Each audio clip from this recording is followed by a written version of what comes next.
And I will ask for the welcome speech the Deputy Ministry for Legislation and International Affairs, Mrs.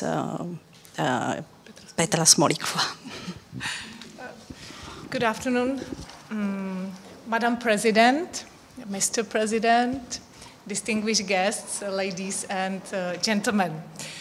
Anniversary is a good opportunity to think about the past and amplify past references to the future. The International Theatre Institute was founded in 1948 by UNESCO and world renowned theatre personalities just here in Prague. The aim of the founders was to build an organization that would be in harmony with the UNESCO's cultural, educational and artistic aims, and especially to improve the status of the artist. And now we have over 90 centers around the world. Promoting creativity and diversity is one of the UNESCO's strategic objectives under the 2014 to 2021 strategy of UNESCO. The key task in the context of the effective implementation of the UNESCO Convention on the protection and promoting of the diversity of cultural expressions of 2005. The adoption of this convention represents the culmination of a long-term effort to recognize the strategic importance of diversity. I think it's evident. Let me mention at least one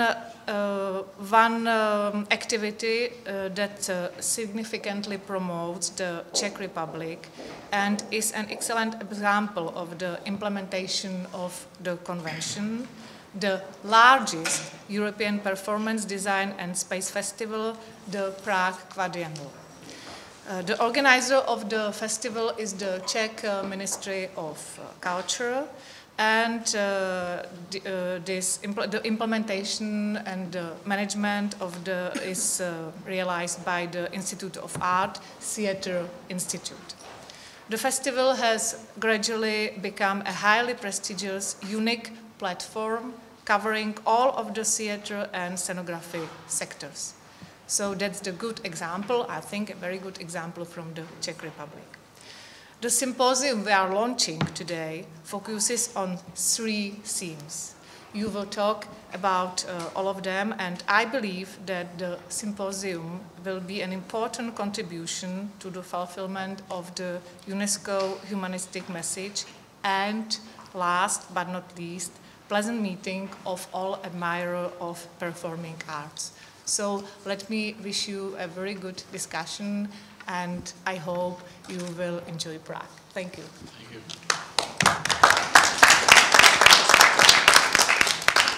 Good afternoon. Excuse me, I choose as a language my own language because I'm making mistakes sometimes and I don't want on this area. So now I will continue in Czech. Samozřejmě, že věci, které řeknu, nejsou nic nového, ale je dobré si je občas připomenout.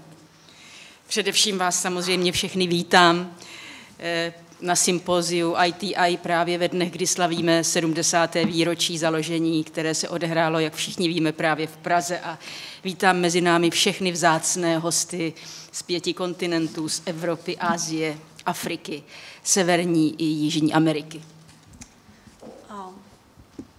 Ladies and gentlemen, of course, I'm not going to tell you nothing new, but I still believe it's worth repeating certain things over and over again. So, first of all, ladies and gentlemen, it is my privilege to welcome you all here to this symposium, which is organized in the days when we celebrate 70 years of its foundation, of the foundation of the ITI. It is a foundation which took place right here in Prague. And I wish a warm welcome to all the precious guests which we have here from the 5 continents, Europe, Asia, Africa, North and South America. V dnešním světě, který se vyznačuje ve značné části oddělováním jedné části od druhé, jedné země, vymezováním proti druhé, zápasem o vliv a o moc a vzájemnou nedůvěrou jednoho ke druhému je právě kultura to, co má opačný směr a směřování. Hledá to, co máme společného, objevuje v časovém nadčasové a ukazuje, že my všichni lidé máme jeden jediný společný základ. Our today's world is marked predominantly by the separation of one group from another, by the distinguishing of one country from another, by the fight for influence and power, and by a lack of mutual trust among people. The task and direction of culture, however, is completely opposite. It is to search for what we have in common, to discover timelessness in what is temporary, and to show that all people have a common foundation. Kultura stojí na svobodné a pravdivé tvorbě, která vychází z ducha. I dnes jsou země a umělci, kteří právě tyto hodnoty zastávají jakými si disidenty a jejich tvorba je omezována nebo dokonce zakazována. A dokonce nemusíme chodit ani příliš daleko, stačí sledovat neblahý vývoj v zemích, se kterými jsme nedávno sdíleli stejný osud. Culture is based on free and truthful creation, and this has to stem from the spirit. Even today, there are countries where artists who uphold these values become again a sort of dissidents, and their work is limited or even prohibited. We do not need to go too far to get some examples. It is sufficient to see the unfavorable developments in the countries of which we shared the destiny not a long time ago. I u nás vystrkují takovéto pokusy růžky. A to přesto, že ještě v naší zemi máme velmi živou zkušenost z minulého režimu, kdy pravdivé umění a tvorba byly z valné části nebezpečné a likvidované. A z tohoto důvodu máme vyvinutou zvláštní citlivost a vnímavost a odpor k jakékoliv manipulaci. We can see the attempts of the same kind even in this country from time to time. And this is despite the fact that our country's experience with the past regime is still fresh, and we can still remember the times when the true art and creation were too dangerous for those who were in the power, and thus the true art was suppressed. Even for this reason, we have developed a special sensitivity, a feeling for manipulation, and we despise it.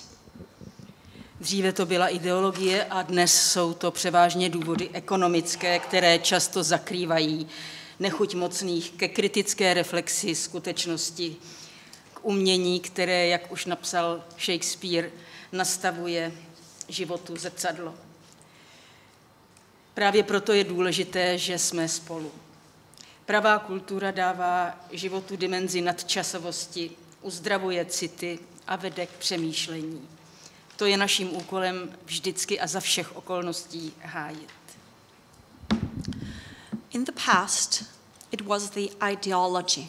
Today, it is the economic reasons that cover up the lack of willingness of those in power to critically reflect on the situation and to accept art, which, as it was said by Shakespeare, actually shows a mirror to life. This is why it is important we are together. Real culture gives life a dimension of timelessness. It heals feelings and it leads to reflection. Our task is to always defend this. Dnešní sympozium otevírá tyto otázky pro 21. století. A tak všem přeji plodné hledání, obohacující setkání a našim hostům dobrý pobyt v Praze i v České republice. Our symposium opens up these questions again for the 21st century. I wish all of you fruitful search, new enriching meetings, and a pleasant stay in Prague and in the Czech Republic to all of our guests. Thank you.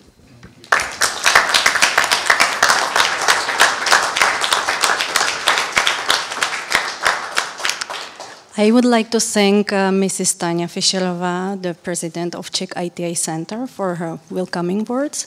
And now I would like to give the floor to Mr. Stanislav Štech, president of the Czech Commission for UNESCO. Thank you, Mrs. Chair, presidents, dear colleagues and dear friends. You understand it's really very hard, very difficult to say, I think, after these words. But let me only to express my pleasure to say a few words during this opening session of your symposium on behalf of the Czech Commission for UNESCO. The ITI activities demonstrate a unique and strong link between the different UNESCO agendas, between that of education and that of culture above all. The set of sustainable development goals, you know, is the main agenda of the UNESCO till 2030. I hope we will go to 2030 with these goals, and stresses the values of mutual respect and understanding between people coming from different cultures, irrespective of their social background, ethnicity, age, and religion. And all this under the umbrella notion of inclusiveness. We all have the duty and the responsibility to put into practice all these a little bit exalted words. It is a very hard task for all of us.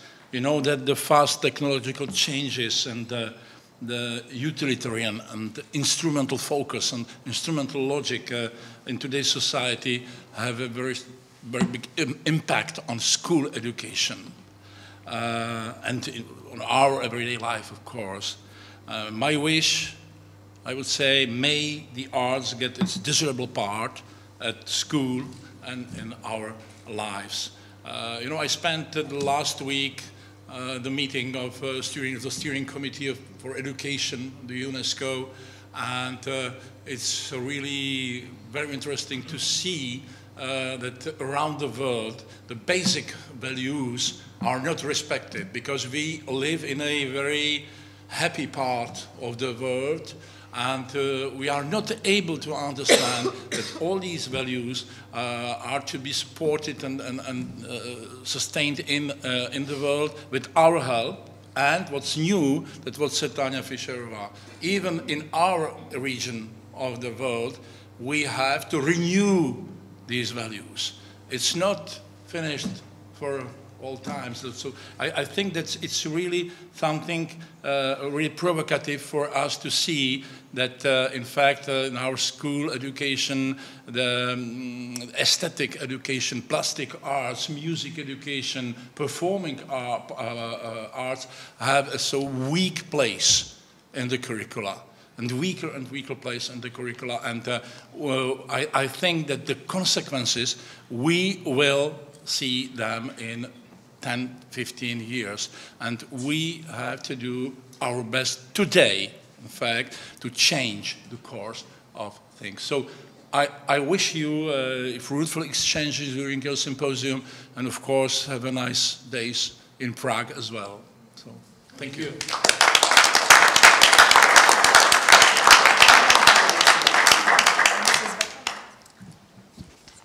Thank you very much. And we will go to the next part of the program, and we will ask the president of ITA. I don't know which one of you will present, but anyway, we should go back to the very reason we are here, to the activity and nowadays mission of International Theatre Institute.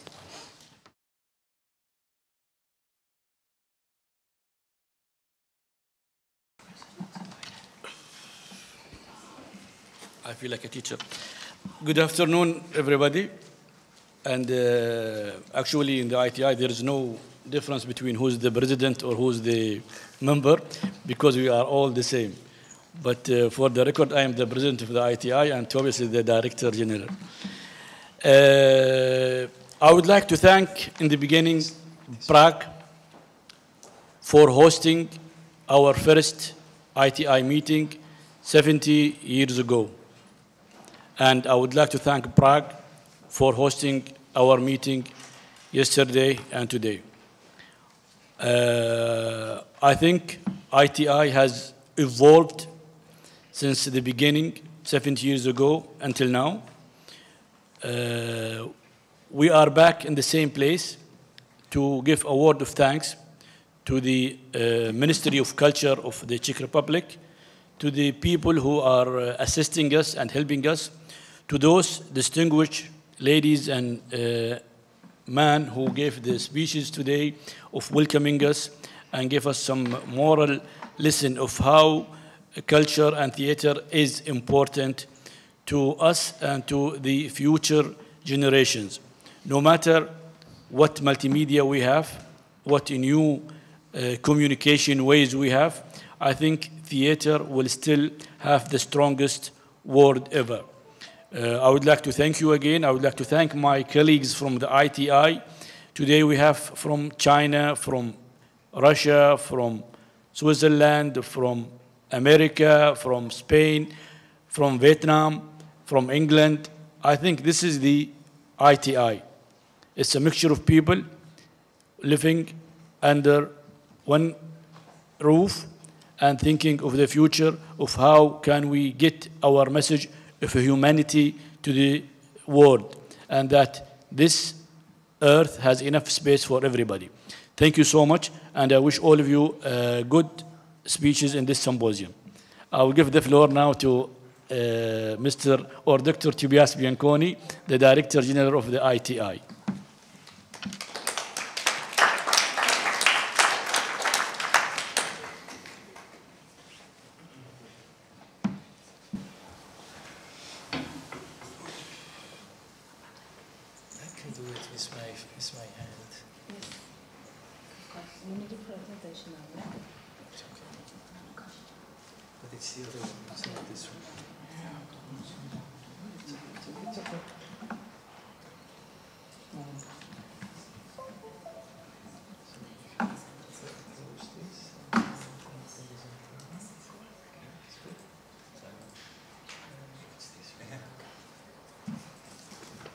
So before showing you a PowerPoint presentation, I'd like to do a small introduction.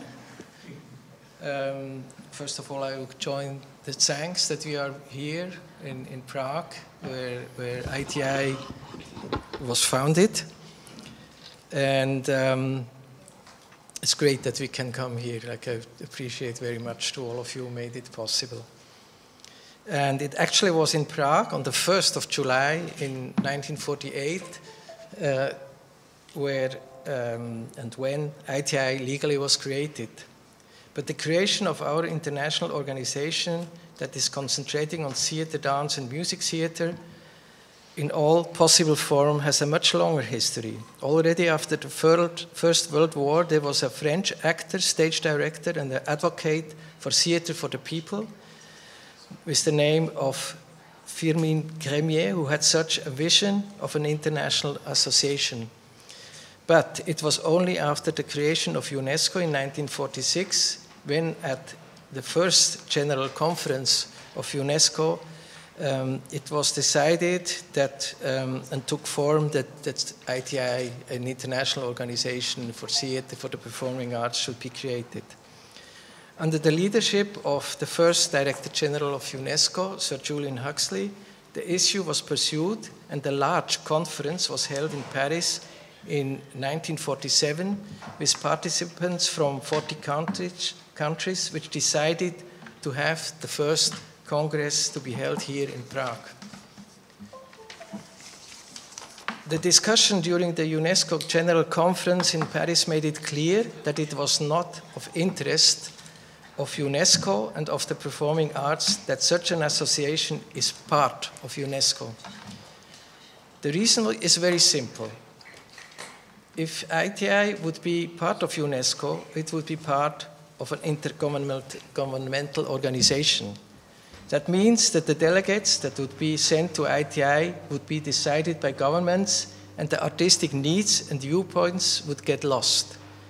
The idea of Huxley, J.B. Priestley, the British playwright and novelist, and all the participants with important culture people such as Jean-Louis Barrault and Louis Jouvet was to create an association for artists, of artists for artists. The delegates of such an organization should be mainly performing artists.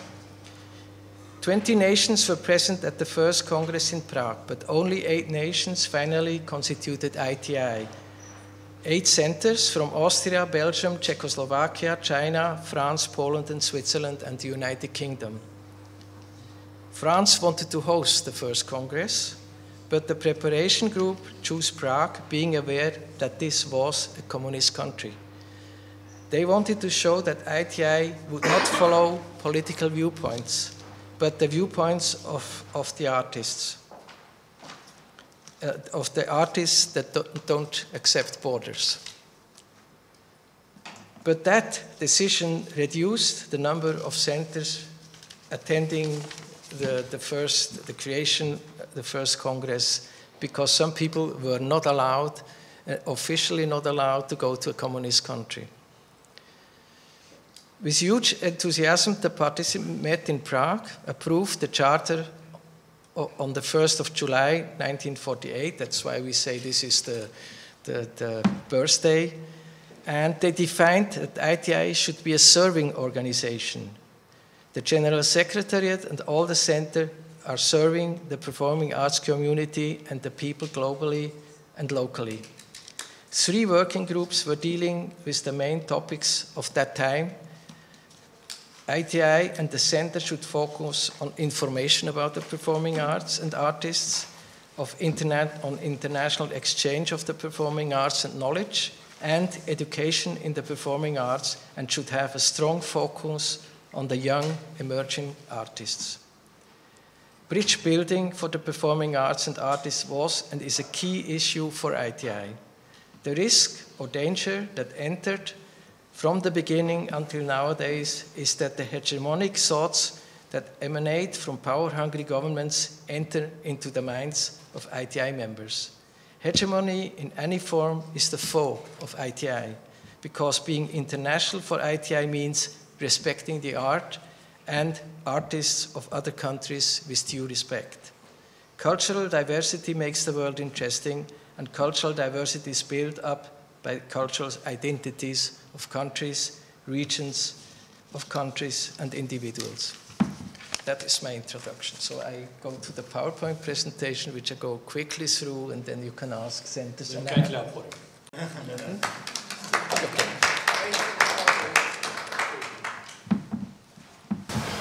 So for some of the ITI members, it's old what I show, but for some not.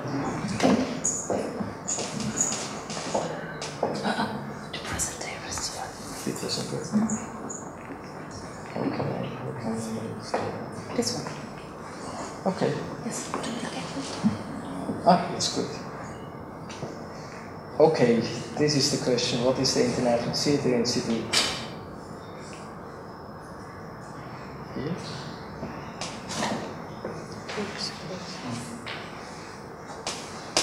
Oh, I don't see it, that it moves. Okay, so I look at this. Yeah. Okay, very quickly. Good. So here you see it's the world's largest organization for the performing arts. It was founded by UNESCO. It still is one of the 24 official partners of UNESCO, which is a very close relation. We have more than 90 centers all over the world. We have an office at UNESCO, and the headquarters are in Shanghai, in China. ITI includes theater, dance, music theater. What are the goals of ITI? The goals are artistic, educational, and humanistic. They cover to support the performing arts on all its levels and its aspects, to to support the research in the history and techniques of the performing arts, to support the development of the performing arts in all corners of the world, to support innovation in the performing arts, to support education in the performing arts for beginners and professionals all over the world, and to gain respect for all artists, especially for members of the performing arts, and that includes also that the artists are decently paid. To support, cultivate, and preserve the cultural identity and cultural diversity of the performing arts and artists, to actively work for mutual understanding and peace between people and cultures all over the world, to support the safeguarding of human rights, to collaborate with all possible partner organizations that have similar goals. Here I make a small remark. Maybe until 10 years ago, there were always meetings in Sibiu that ITI should, and it was always ITI was the umbrella organization. But that's no longer the case that we are an umbrella organization, because we are working with the other international partner organizations on the level of eye to eye, like it doesn't need to be somebody is holding the umbrella. So we, from next year on, we will invite all the people to UNESCO in Paris and have a meeting. We did that before, but it was dropped out.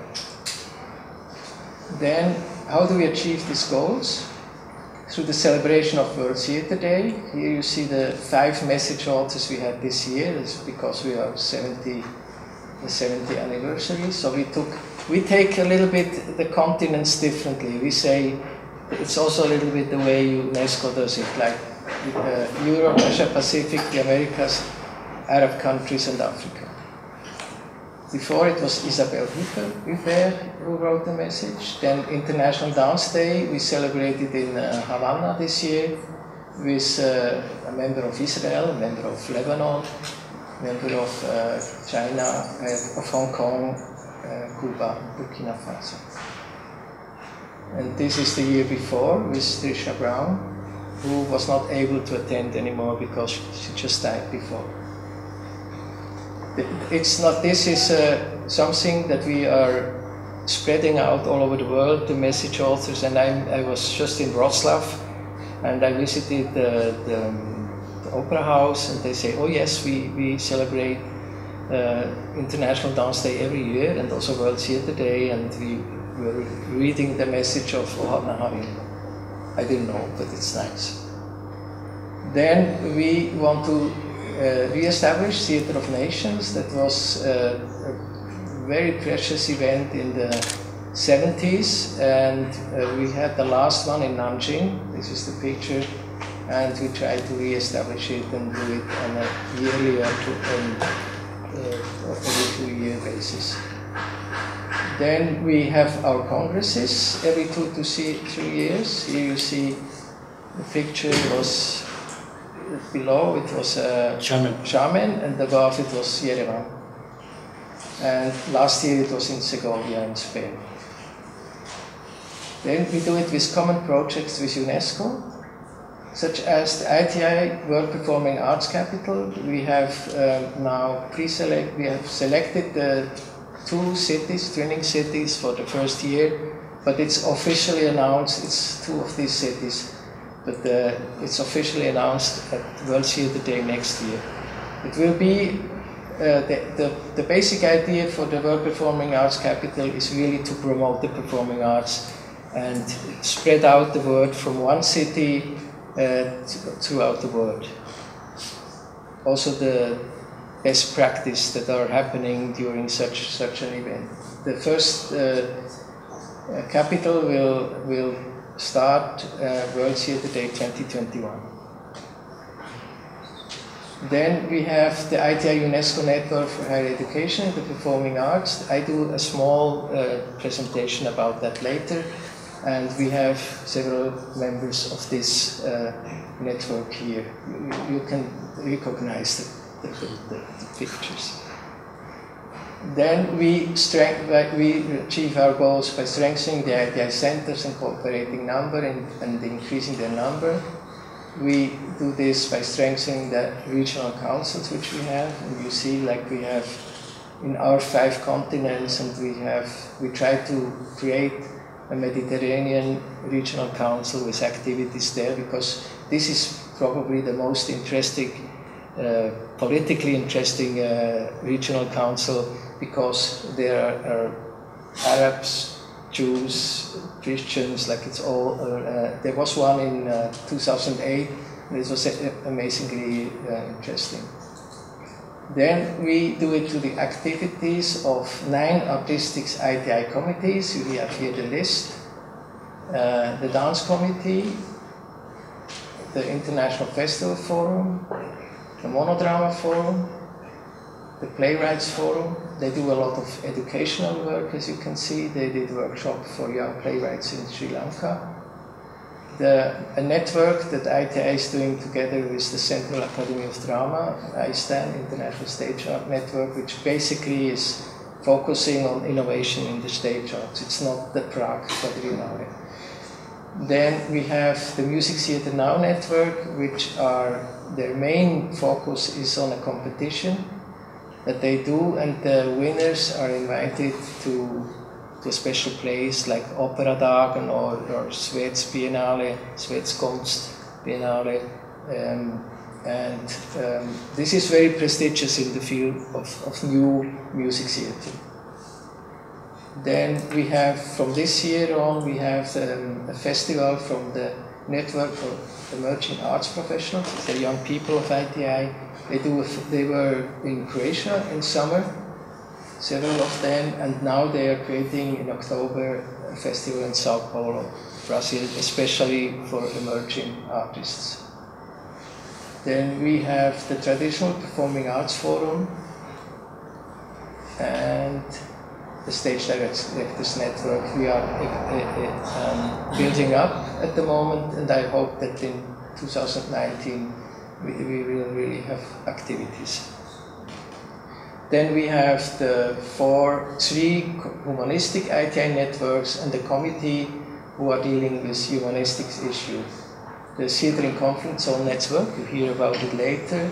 Then we have a social network, which did a huge event in Manila at the end of May, Art Speak for Peace. And we have the Network for Heritage, Indigenous Culture and Migration, and HIM and ACAR, where we will hear about a little bit later. And we have an educational group, and we have a publication committee, and then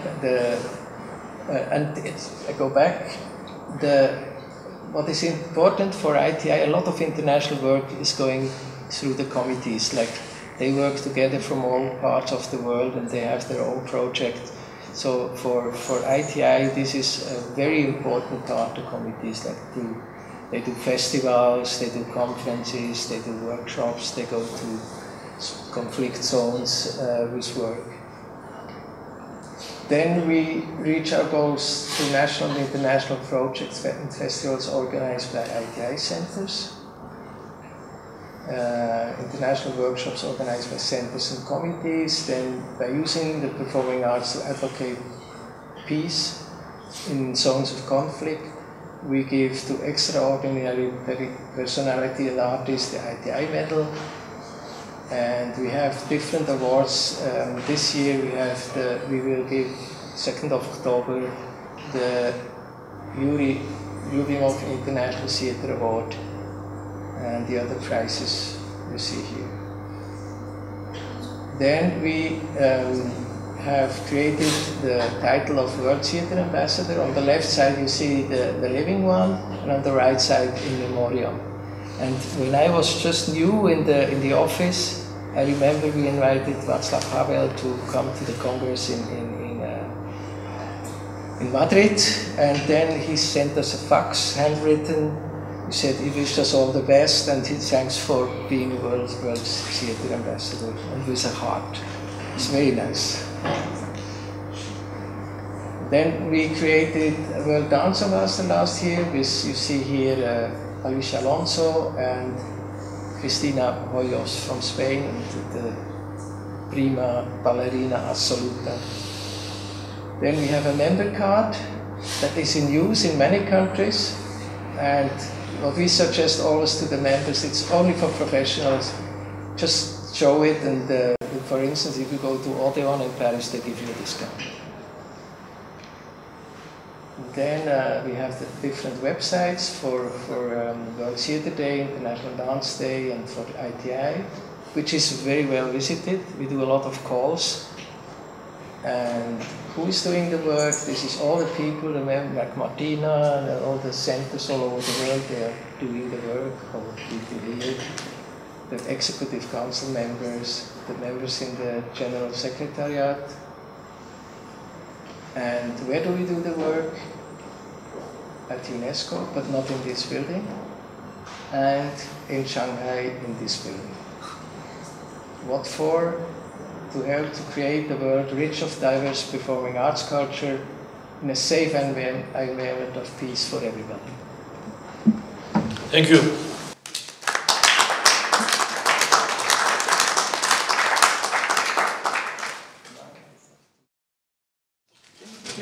Okay, so we will continue with the first panel, symposium panel, which is education in performing arts. So I would like the speakers to join us here at the table.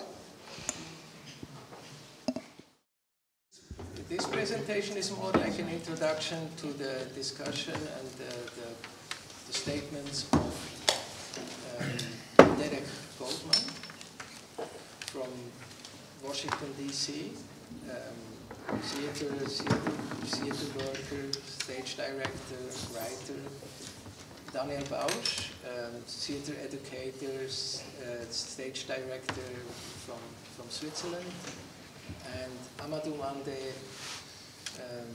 theater worker, theater director, stage director, educator from Burkina Faso. Burkina Faso, so that you heard in the back.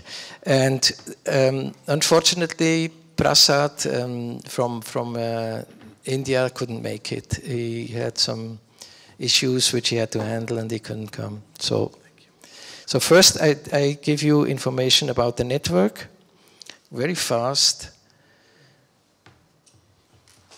So it's a joint venture of ITI and UNESCO with higher education, performing arts institutions, universities, academies, and performing arts research institutions. The basic idea is a network as a service for education in the performing arts in collaboration with the professionals working on stage. The network's main focus is on higher education into performing arts, drama, theater, dance, music theater, playwriting, and all related performing arts disciplines. The network is based on democratic principle and it follows the core values of collaboration, inclusiveness, transparency, and inspiration. These are the same core values that ITI has. What are the goals of the network? To make education in performing arts accessible, that's the main word, regardless of socio-economic condition, race, religion, ethnicity, gender, culture, and nationality. To promote professional education in the performing arts worldwide for the enhancement of the skills of professionals in the field. To exchange knowledge and best practices on different methodologies for education in the performing arts. This is Grotowski and Peter Brook during Theatre of Nations. To develop and share innovative models for higher education in the performing arts.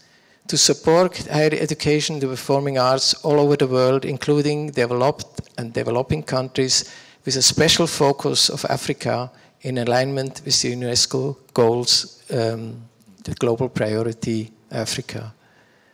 To initiate collaboration between the members of the network, to create a project to designate and preserve intangible heritage in the performing arts globally, advocate peace for sure, like ITI.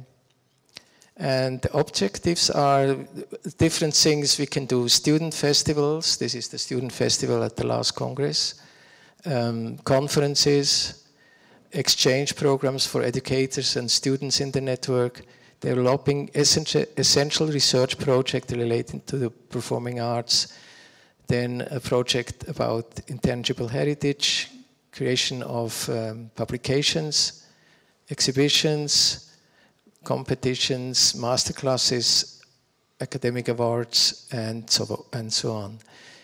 What has been achieved so far is, that's very fast, like we were talking with UNESCO how to do it. We were convincing 20 universities on 4 continents to join at the beginning. Then we created a charter for the network. We got the charter approved by the universities, and then we got the network approved by UNITWIN sector of UNESCO. It's quite some work.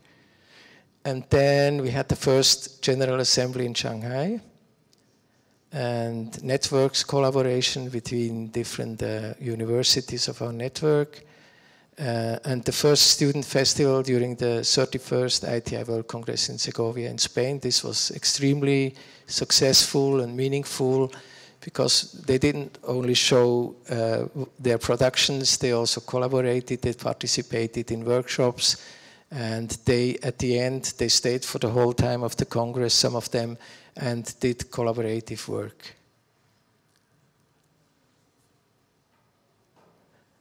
And we had some meetings in Shanghai about assessment and evaluation of performing arts universities, and we were approached by a big sponsor that said he wants to help us to create a training excellence center in Paris. That actually was the first project, but that was dropped. We couldn't have this many buildings. But we are continuing on that. What are the current future project is a conference on performing arts education in a global context. There will be 35 universities attending this conference. Then a working group is establishing criteria for training actors and stage directors, also in Shanghai.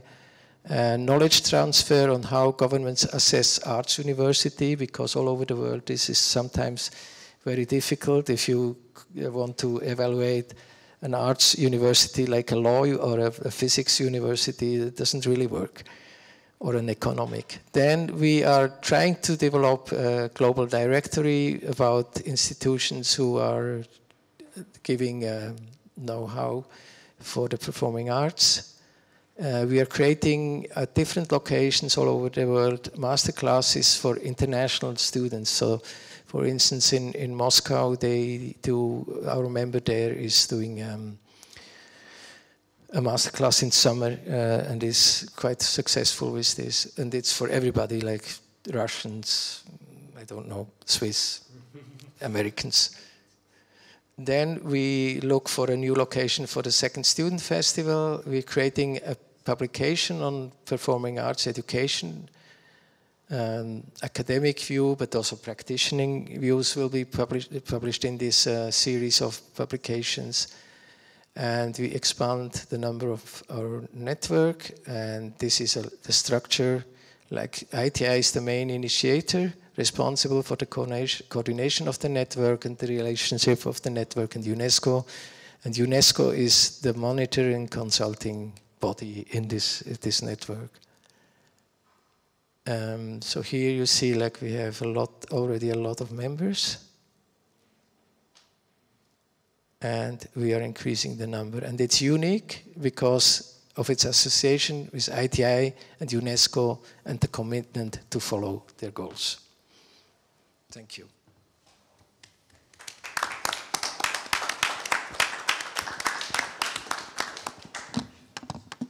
So to introduce, we have done some research lately, and we have seen that ITI, that centers, committees, and also ITI has like a golden thread through all its activities, for sure the artistic thread, but also the educational thread.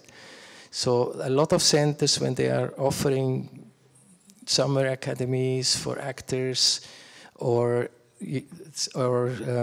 workshops for young playwrights,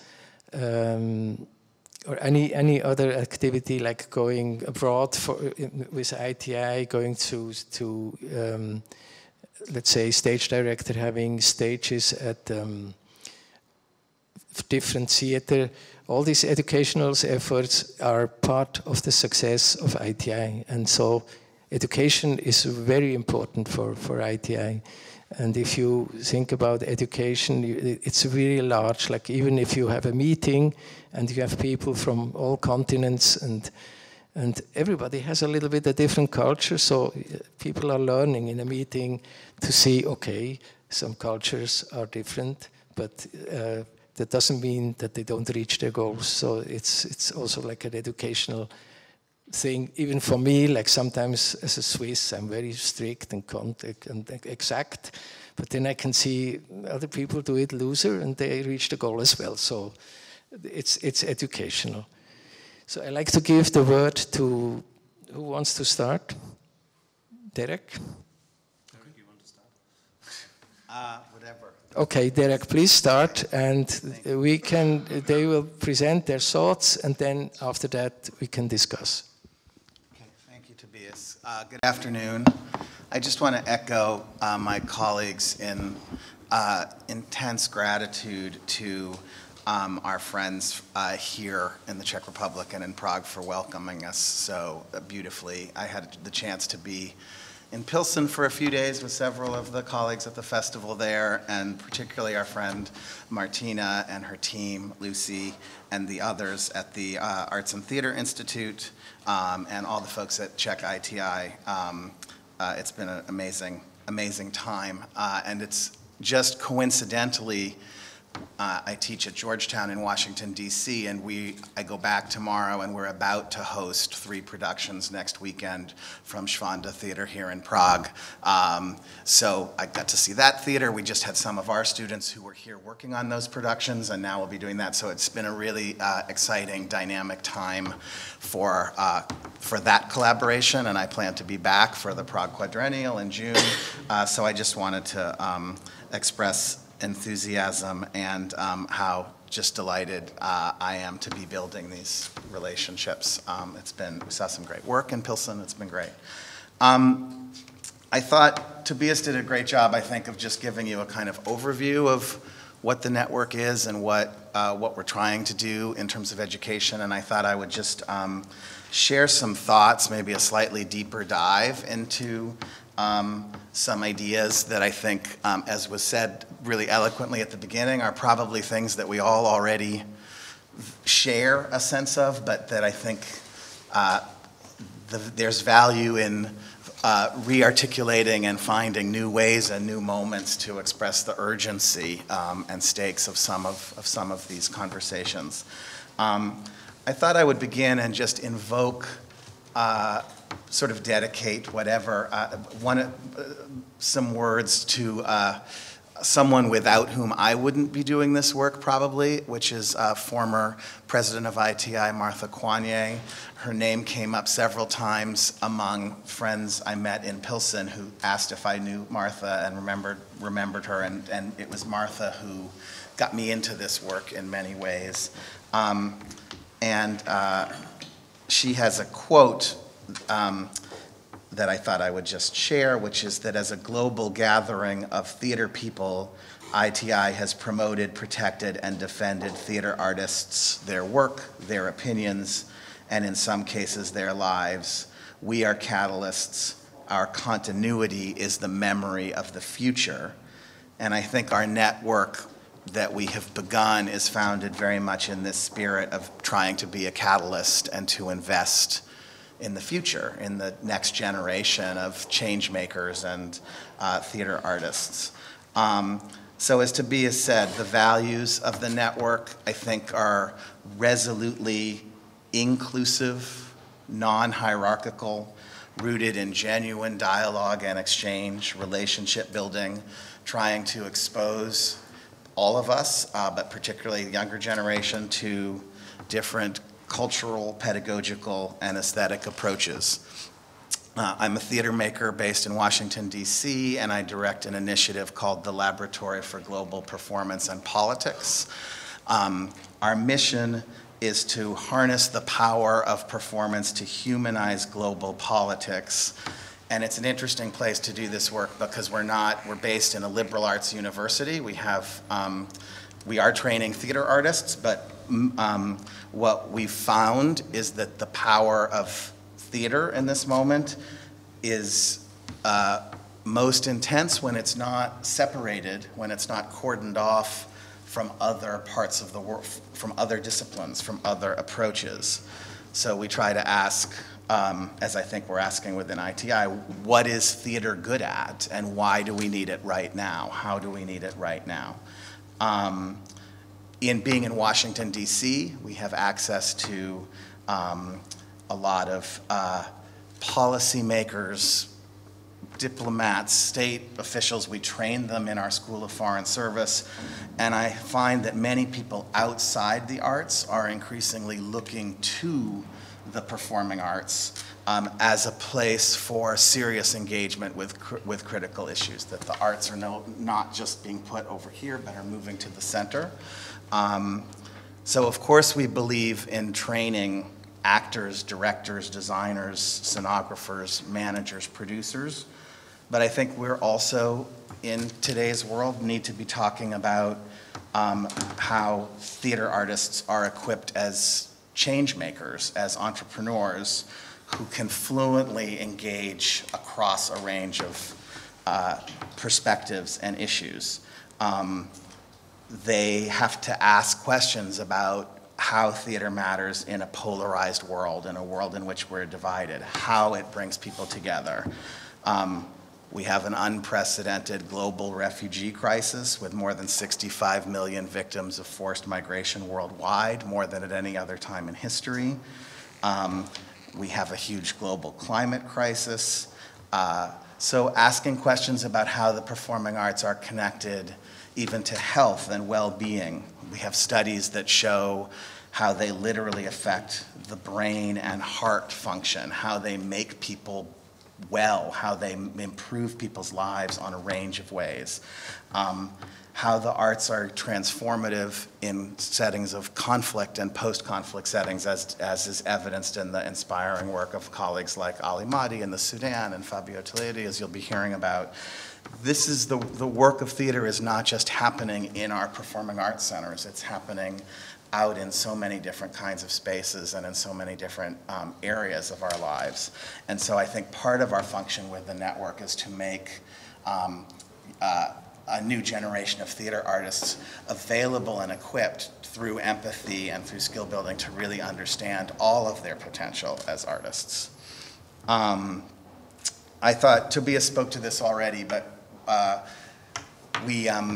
one of the things that was most exciting at the ITI World Congress in Segovia, and many of the people in this room were our colleagues and collaborators in making this student festival happen, but was not just that the students met and shared work with each other, but that they, over the whole course of their time there, were collaborating deeply through our incredible hosts. We had access to a former women's prison that serves as a beautiful cultural center in Segovia, and that space became the backdrop and the inspiration for students to work in small groups, to create work based on the issues in their lives, based on themes of home. So it was not just presenting work, it was using theater as a way to get to know each other and to explore differences as well as similarities, and many of those relationships have grown and maintained.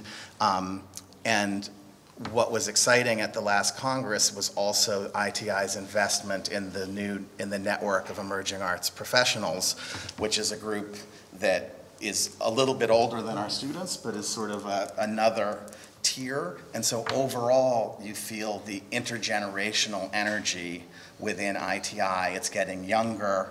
We have an investment in students through the network, an investment in young professionals, and sort of you feel the relationships moving back and forth the mentorship relationships in a really important way.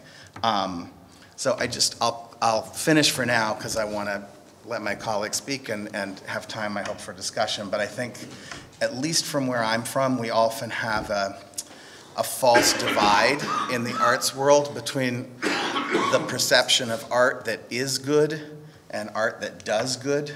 Sometimes it's seen that for the art to really to have strong artistic values is not the same as for it to have, that those are in competition somehow, for it to sort of have a powerful social function. And I think what I've observed through my 10 years working around ITI and in this work is that increasingly art has to and is always at its most effective when it is doing both.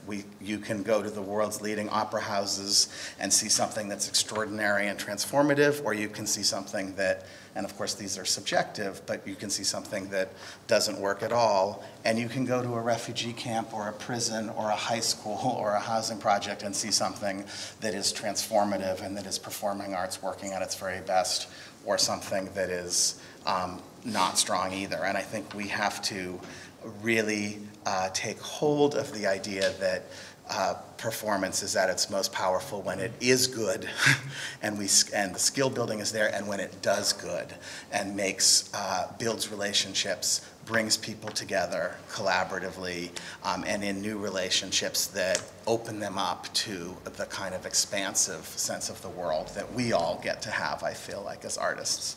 So it's really, this is the network.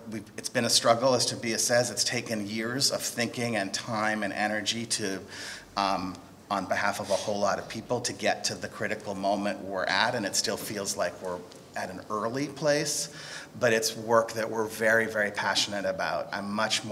I get to direct a lot of plays. This, to me, feels like the deeper, greater work of bringing people together and facilitating the kinds of transformative relationships that ITI represents. So it's really exciting to be here, to have a chance to talk with you, and I look forward to more conversation. Thank you, Derek Goldman. Daniel Bausch. Yeah, thanks Derek. Thanks for inviting me. I'm trying to talk a little bit more general about theater education.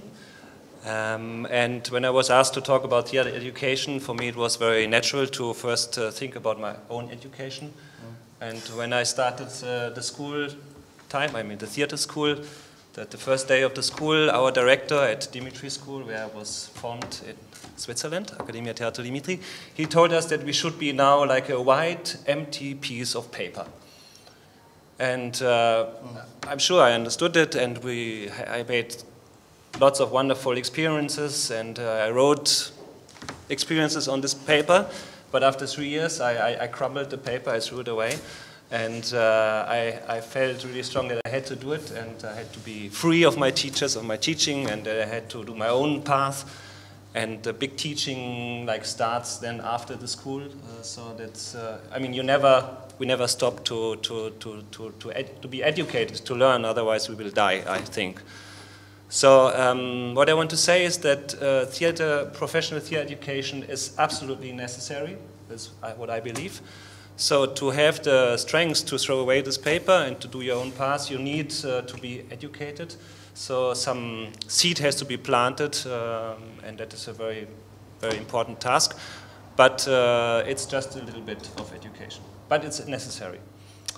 And to explain a little bit this kind of balance between education in your own way, I want just to tell you one story which I learned through one of my most important teachers after the school, Yoshi Ueda. And through him I got to know Zeami. Maybe you know about Zeami. He's this ancient no theater actor and writer. And he said that we should be clear about the difference between substance and function. Maybe you know this story already. If I can give you an example, like if you have the flower, like the blossom itself would be the substance, and what you smell, the fragrance, would be the function. Or if you take the moon, the moon itself would be the substance, and the moonlight would be the function. So if we come back to our example of theater education, I think a very good theater education should care about building up the substance. And when you work good on the substance, then the function will be revealed by itself, it will be revealed in your professional life.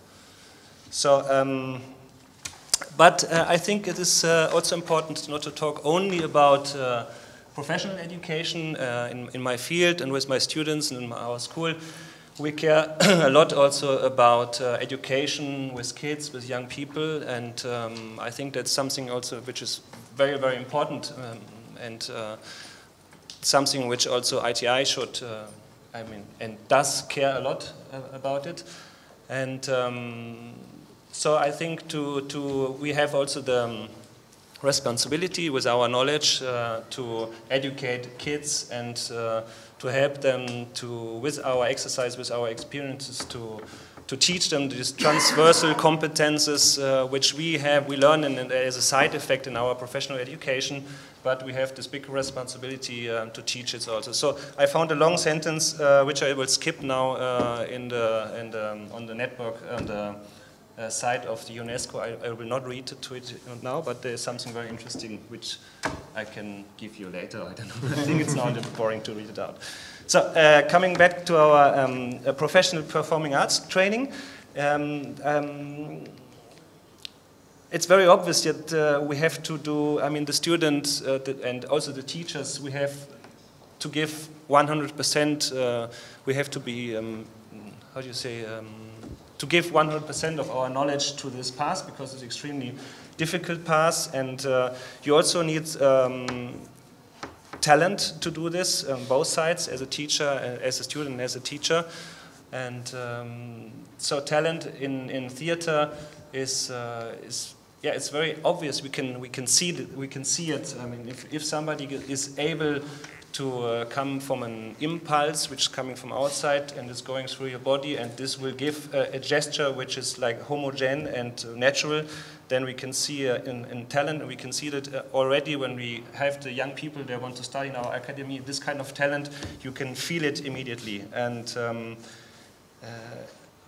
it requires also a great sense of intuition on the part of the teachers, and we have to create a space, a calmness where the students, they can blossom, where they can find their own, I'm really now shortening it up, where they can find their own responsibility to do this art. And as I said already in the beginning, at the end of a didactic path, the student has to kill the teachers not in a real way, but somehow say goodbye, crumple this piece of paper, and really go for your own independent way. And I found also another beautiful image from Peter Brook, where he I formed it a little bit for this contest. So education in theater is always a tightrope walk, yeah, like walking on a rope, yeah. One embarks on an extremely difficult, dangerous, and wonderful journey. You recognize the dangers, you train to be ready to face them, but the balance is there to be found or lost each time you step on the rope. So the danger exists on the side of the student and the teacher.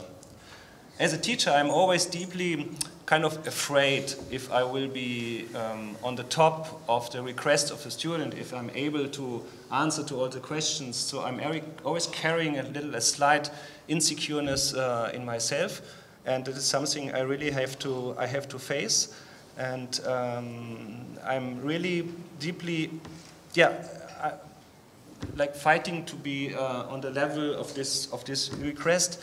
And I want to tell you another short story, which I also read in a book from Yoshio Ida, where he's saying that a young man came to a big master of no theater and knocked at his door, and he said, I want to learn with you. I think you are the biggest, I heard that you are the biggest teacher.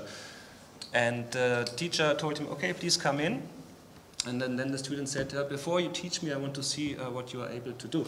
And the master, he was thinking for a long time, and I said, okay, please sit down, I will prepare myself. And then he prepared himself like for a real show, you know. He went to wash himself, make up, and put the costume on. And then after 3 hours he came out and he performed a monologue of a lonely woman.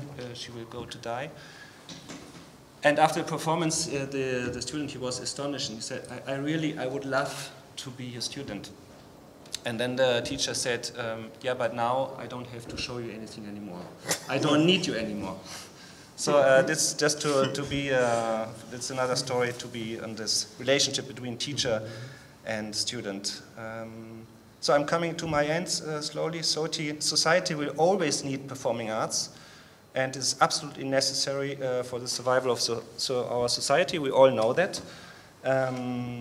And it's highly complex, and it really needs professional training. I'm really convinced of this. So that's why I also think that this network for higher education is really important, because we can work on the quality of a really good education theater, and the goals and the objectives of the network are fully integrated in the goals of UNESCO. I think that is also very important to say, and it became for ITI like a really, I hope, a really important subject to push forwards.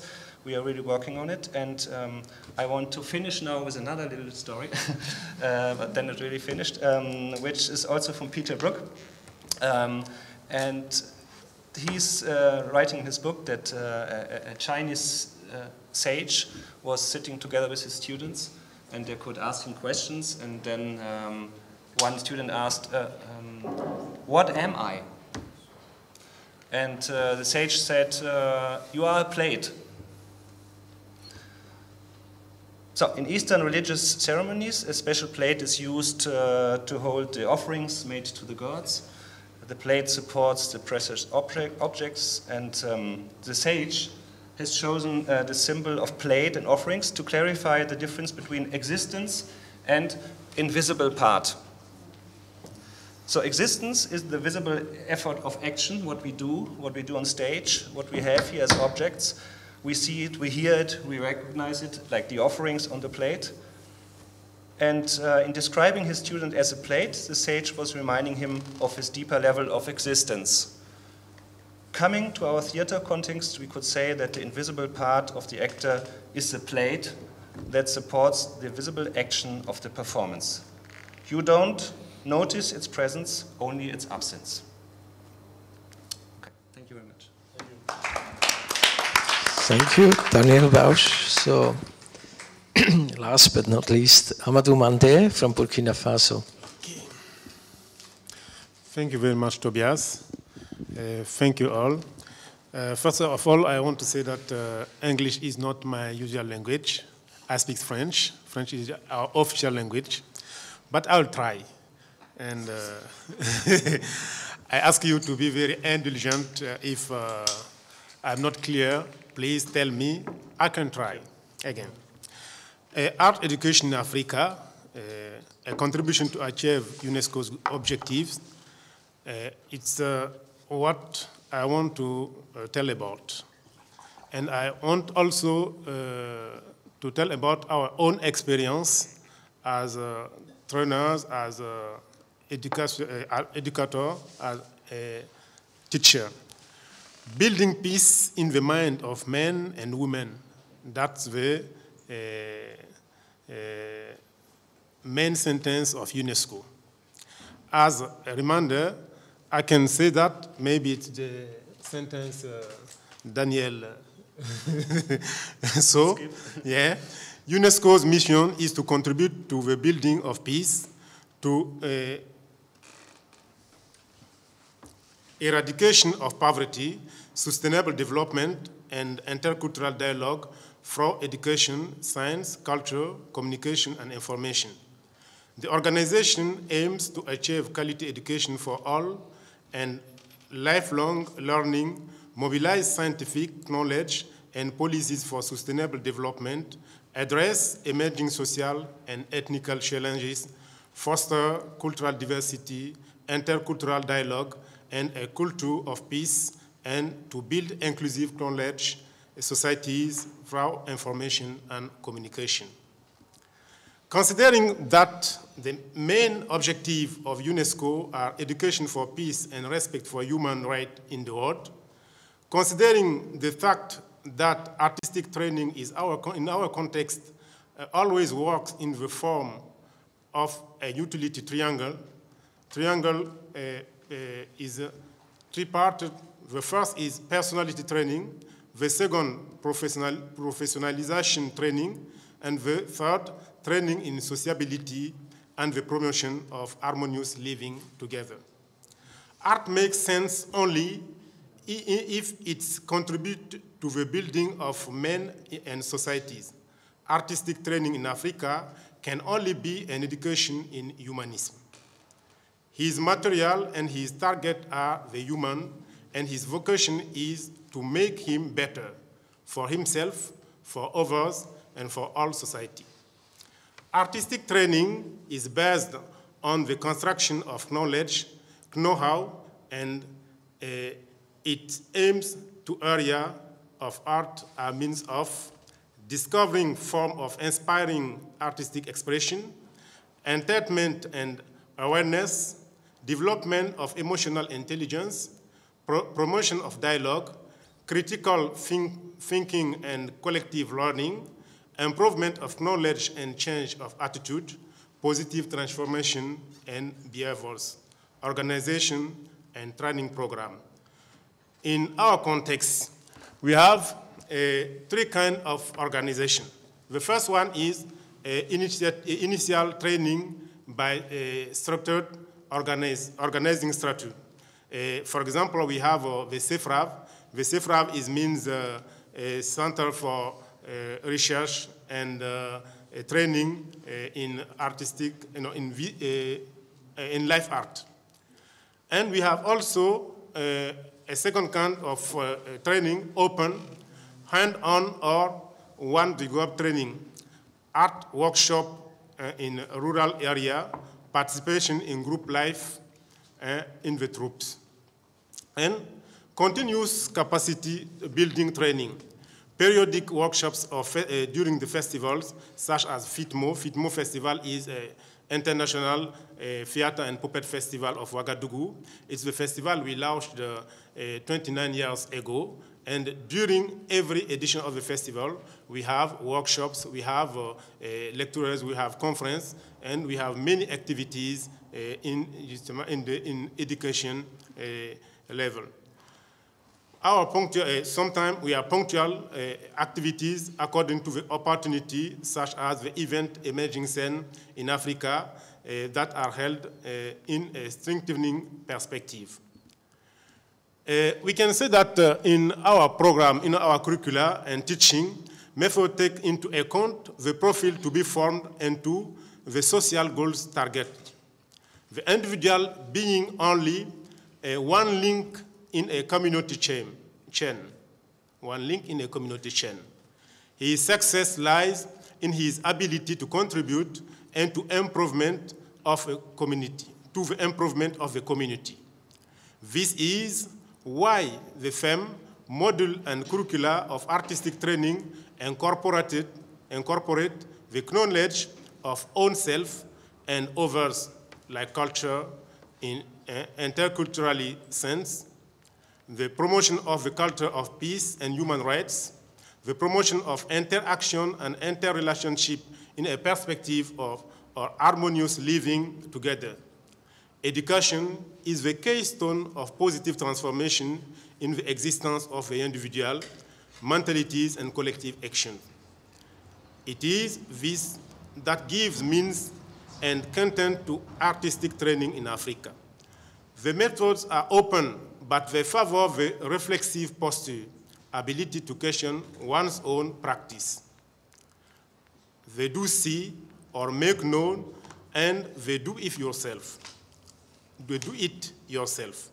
Our actions throughout the High School of Theatre Jean-Pierre Guingané of the Center for Training and Research in Living Art, CEFRAV, the International Festival of Theatre and Puppetry of Festival of Ouagadougou, FITMO, the Burkina Faso ITI Center, and the program of social art in the rural communities are built in this logic. For us, training in art means educating oneself and others, individual and collective responsibility. It trains educators to engage in promoting the welfare of the human community.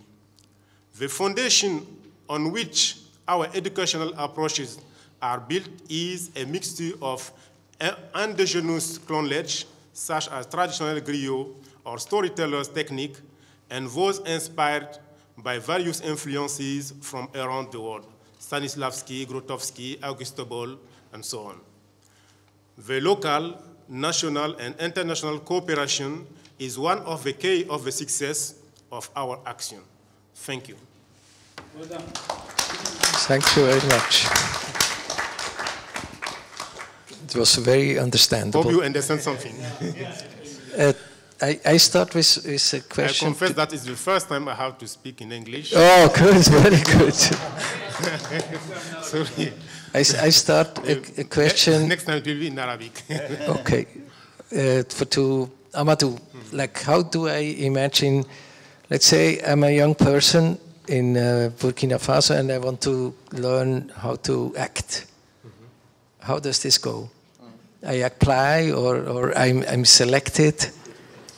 We have two possibilities. The first possibility is to be selected and to be in a school, training school, like a high school Jean-Pierre Guingané. We don't have many schools, but we have some in theater and in dance. The second form is to be in a group, in a theater troupe. We have a continuous training in the groups. And the third one is to apply for workshops. And for, okay. And question is, I know you have refugees. If I'm a refugee, can I come to your school? Yes, of course. Okay. Of course.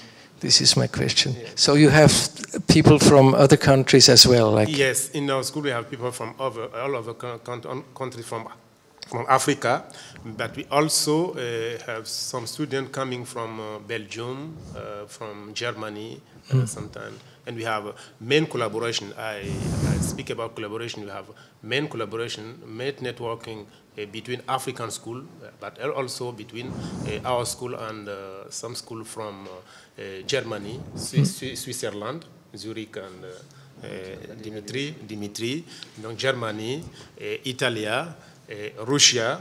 No. Okay. And we have so many chance to have this kind of collaboration. Great. What about Switzerland? If I'm a refugee, a Syrian in Switzerland, can I come to your school if I'm very talented? Yeah. I mean, the problem is to get the money, I guess. So you need to find a funding, or we need to find a funding which helps the student to come. It is like, let's say from our Academy side, we are very open. And like in the master program is very international. There's maybe one Swiss people, and the rest they are really from South America and Africa. One student from Burkina Faso. The problem is, unfortunately, the Swiss government and the visa questions. So it's very, very difficult to get visa, and it takes like half a year. It's not possible to come like spontaneously. Okay. But we are having now an advanced studies program which will start next year, and we will collaborate with Goethe Institute North Iraq, and we will have students from North Iraq and Syria who will come to Switzerland for 2.5 weeks, and then we go together with our students and with these people back to North Iraq, to Erbil. We will have theater projects in refugee camps with young people and kids. Great. Yes. For Georgetown, I don't know, like you have people you come to your university, your department for becoming a professional actor, or what is the situation? And if I'm a Syrian, can I come to your school? Yes, so we do have some, but they have to. It's a liberal arts university, and then you can study theater or theater and performance studies, or a combination of theater and performance studies with international politics or something. But you first have to get in through the general pool. So we don't. The theater program doesn't do the admissions. We can make a case for folks, but so I think that for a certain type of student who's interested in the combination of theater training and other things that Georgetown has to offer, which are, tend to be around politics, social justice. It's a school where a lot of folks want to change the world. So if they're an artist who has the academic credentials to get in, then there's a certain type of student who chooses Georgetown. But we found that part of why we founded the lab is because I didn't want to just work with Georgetown students, as much as I love Georgetown students. We wanted to, so we have a fellows program where we have young people from Zimbabwe, Cambodia, Syria, Palestine. They're not Georgetown students, but through our fellows program, they're connecting with our students, and we're supporting their work and mentoring them. And so that's, in a way, we're trying to make use of the mission of Georgetown, even though in some cases and in a few cases those people have then ended up coming to Georgetown, but some of them don't want a Georgetown education, but they're still connected to the lab. Okay. So I open up the discussion. So who has any question?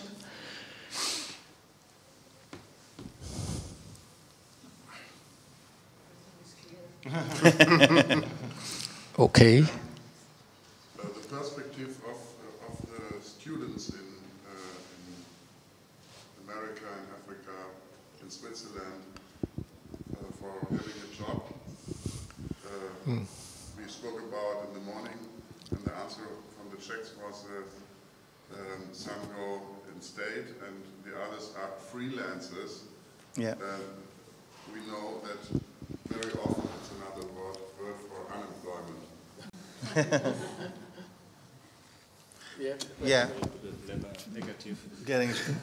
It's very difficult in the United States. I mean, it's if you just are trained, that's part of the point I'm trying to make, that if you just train as an actor in a regular acting training program, you can make it big and get a TV show and go to Los Angeles, but to actually make a living is a tiny percentage of the people who are trained to do it or who get degrees to do it can do it.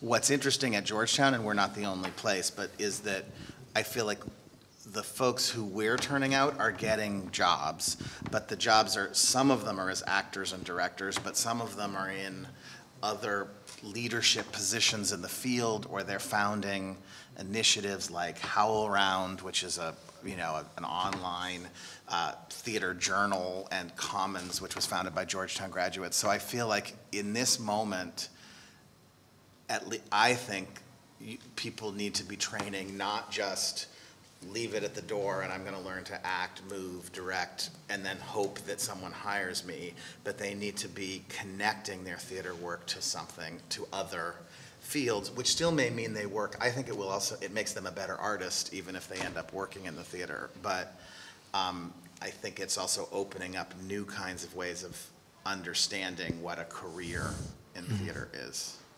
And in Switzerland, it's very difficult if you're just trying to make it as an actor. Thank you. Yeah, Daniel? I think the situation we have in Germany, in Austria, and in some other 2 or 3 European countries, it's very special. And in Switzerland, I just could say that you are not, when you are not working in a state theater, you are not like B-level, second, like below the other actors, and there's a whole scene of theater people which have like the same standing in a sense like the people who are, have a contract with the state theater.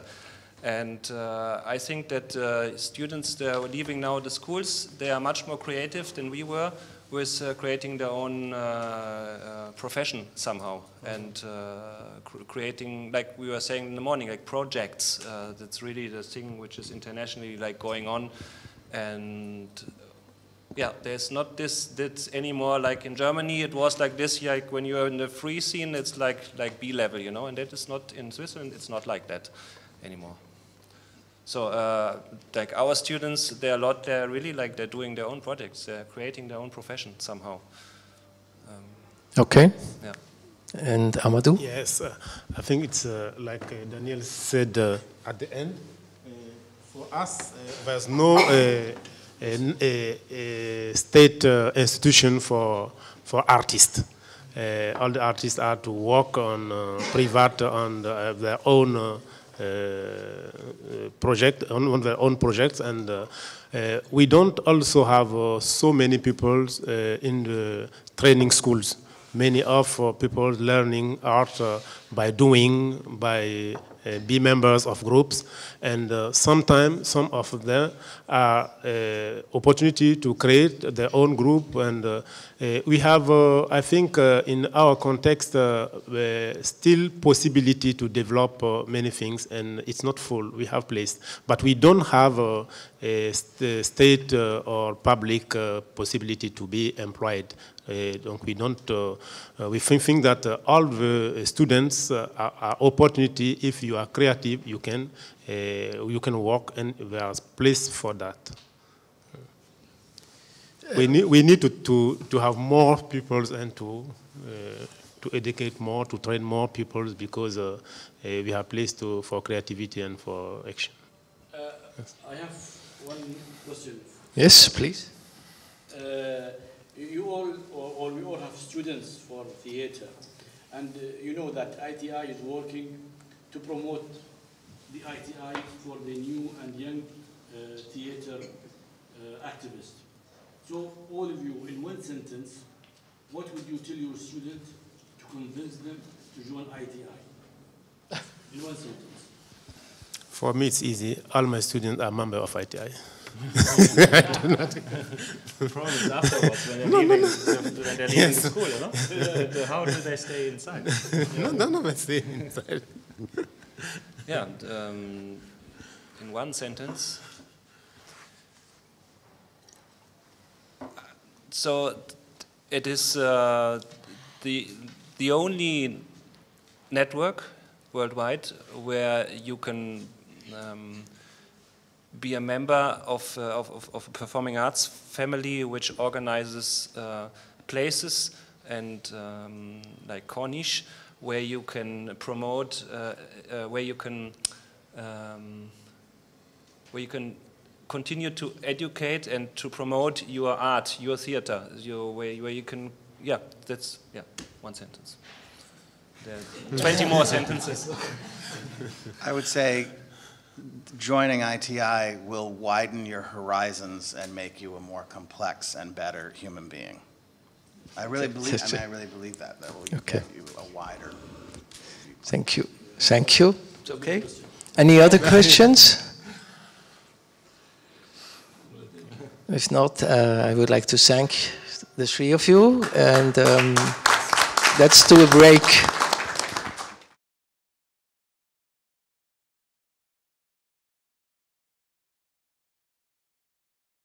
I will be really glad to introduce you in a panel discussion which is about artist rights, LGBT and performing arts. And I feel really honored to be invited. I'm Ivona Kreutzmanova. I'm running the dance venue and dance festival in Czech Republic.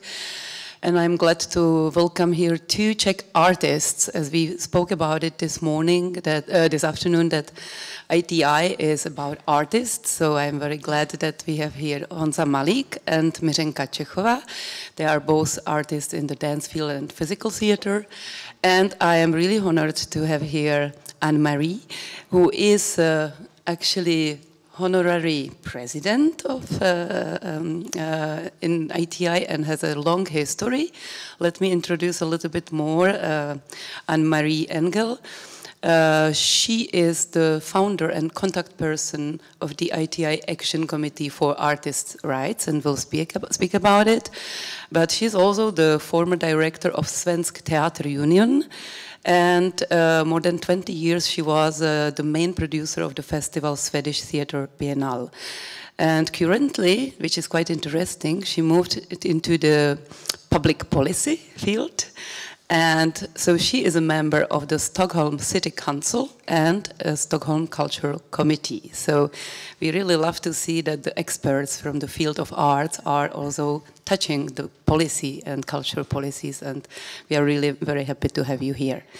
I would like to start this panel discussion by your presentation about Action Committee for Artists' Rights. Thank you very much. Is this on? Yes. Yes. Yes, I think we should welcome more artists into politics. We need them. So, thank you very much for inviting me. I'm very honored to be here. I was here 20 years ago when ITI had its 50 years anniversary. And I'm going to talk a little bit about ACAR and about the Proud Performing Arts. And these are two networks that were both initiated by the Swedish Center, which I'm very proud of. And I'm very glad that we now, in this anniversary, can remember the original ideas and ideals from the foundation of ITI.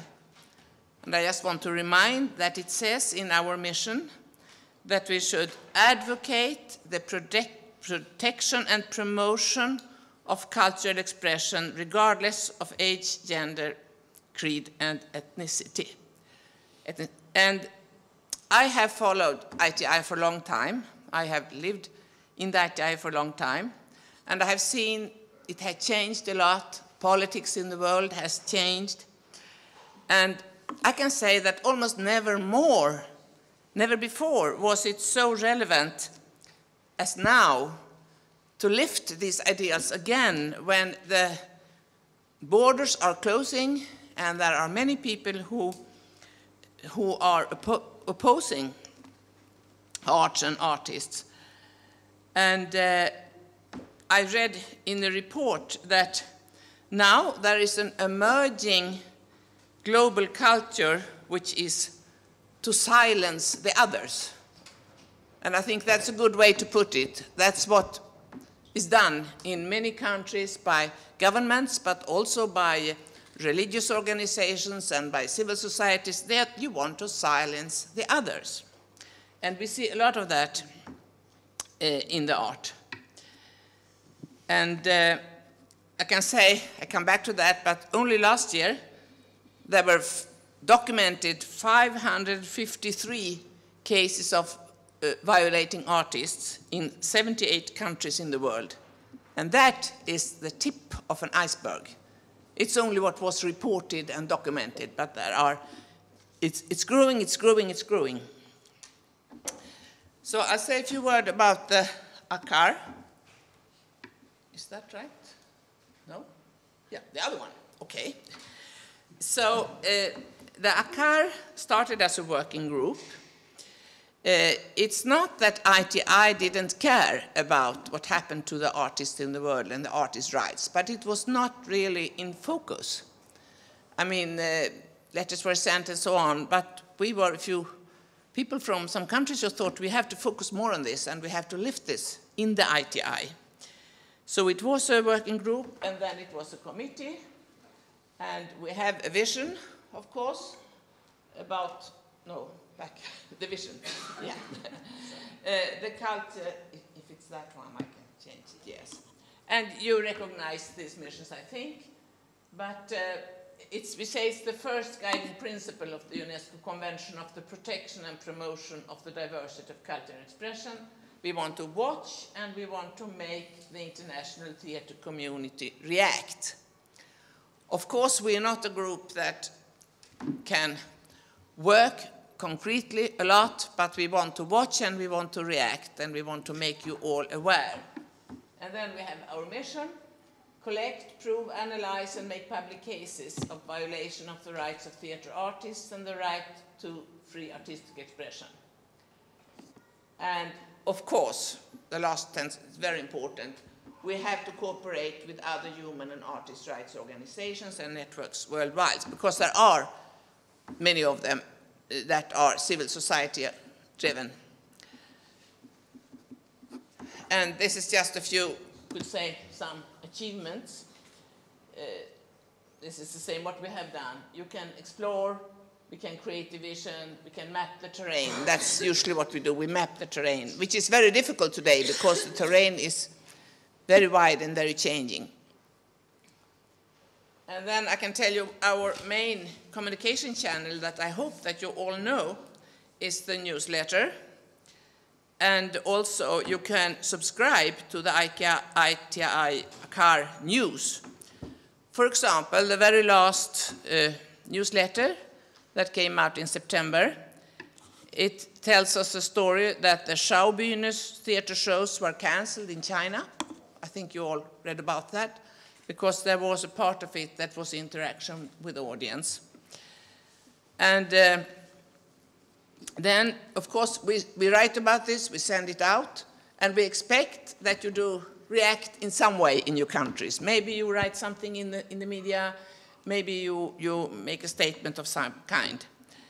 And of course, sometimes it's difficult to judge, is this real political reason, or is it some other reason? Is it artistic reason? Is it economical reason? And some people write to us and say, oh, I was not granted the money I wanted for that and that. But we really try to keep it very strict to artistic reasons. And this is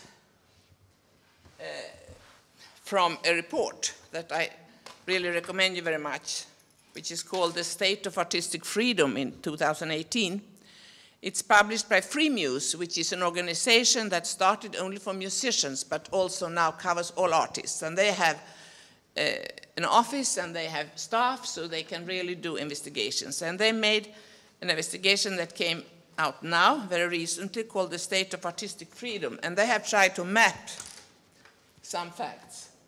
You can see that 8 ways artists were silenced in 2017, imprisoned, prosecution, detained, killed, prosecuted, and there were attacks, and there were 246 acts of censorship. Yeah, no, sorry. Yeah, no, it was the other one. Yes, and you can see there's one artist prosecuted every week in the world. What we know of, as I said, a tip of an iceberg. And from this, there is some statistics. There's a lot of statistics in this book. I just chose some. And you can say 54% were music, 21 visual arts, and I come back to theater. And you can see on every kind of prosecution or censorship, they have a top 10. This happens to be in prosecutions. It's Egypt, Ethiopia, Spain, Brazil, India, Israel. And if you look at theater, there is one attack every week. And you can see the reason is 62% was opposing the government. I don't know if it's possible to see. Maybe it's too small to read. Is it possible to see what's happening? And there you can see there was a lot in the United States. It was Cuba. It was 29% Europe, 44% Americas. And what is new, if you compare to what happened 5 or 6 years ago, so many more cases are in Europe. You all know that it's because of this political development, but it's not anymore so that it's only governments that we suspect would do that. It also happens a lot in Europe. Yeah, this is the name of this report. It's a lot of more figures about censorship, about all areas, film and music and theater, and also they make deep studies into a certain amount of countries. I can't tell you all that now, but I tell you that there are facts that you could use. And then maybe an interesting question, who is driving these violations? It's not always states. It's more and more non-state actors, community groups, civil society groups, militant extremists, and there are even artists censoring artists, government-controlled artist syndicates, permissions to perform, pre-censorship. There is censorship across borders. The people that are both from China and from Turkey, they tried to arrest artists in quite other countries in the world and said that our laws will be there. There are conflicts between countries, of course. The LGBT artists and artworks, very controversial globally. I come back to that. And that is what you could say, funding as a tool of repression and censorship. That's more difficult to see. But if you deny funding, sometimes it's because repression. And it is something new which is spreading, protection as an excuse for violating artistic freedom, protection of the state, protection of traditional religious values and religion. The religious cases are very many. And sometimes it's not the state. Maybe it's religious groups who sort of pressure exhibition halls to take away paintings, festivals, to cancel performances, and so on. So, yeah, this is the last. Here I just want to tell you, of course, that there are many cooperating organizations. There is the Artists' Rights Justice, which is a working group. We are a member from Dakar. It's not just for artists, it's other kind of human rights also, that, I mean, organizations who work with like Amnesty and so on, and they are collected, and they are funded a little bit by Culture Action Europe. And they have concentrated now for the last 2 years to collect cases in Europe, because they say that it's not so well known. It's three-dimensional, which hosts activists. It's Free Muse, as I mentioned, which publishes these reports. It's Article 19. It's the Declaration of Human Rights, which is Article 19. And there's a platform, it's ICON, which many cities are connected to, which have refugees. They take artists for a 2-year period to give them shelter. It used to be only for writers, but now, at least in our countries, it has expanded also to other artists that could come for 2 years and live in another country. And Artist Safety Net, there are others created and coming, and we try to keep a bit contact with these and compare. But I think it's very important. There should be a lot of civil society organizations trying to watch, trying to communicate, and to talk about what's happening. So now I have to change hats.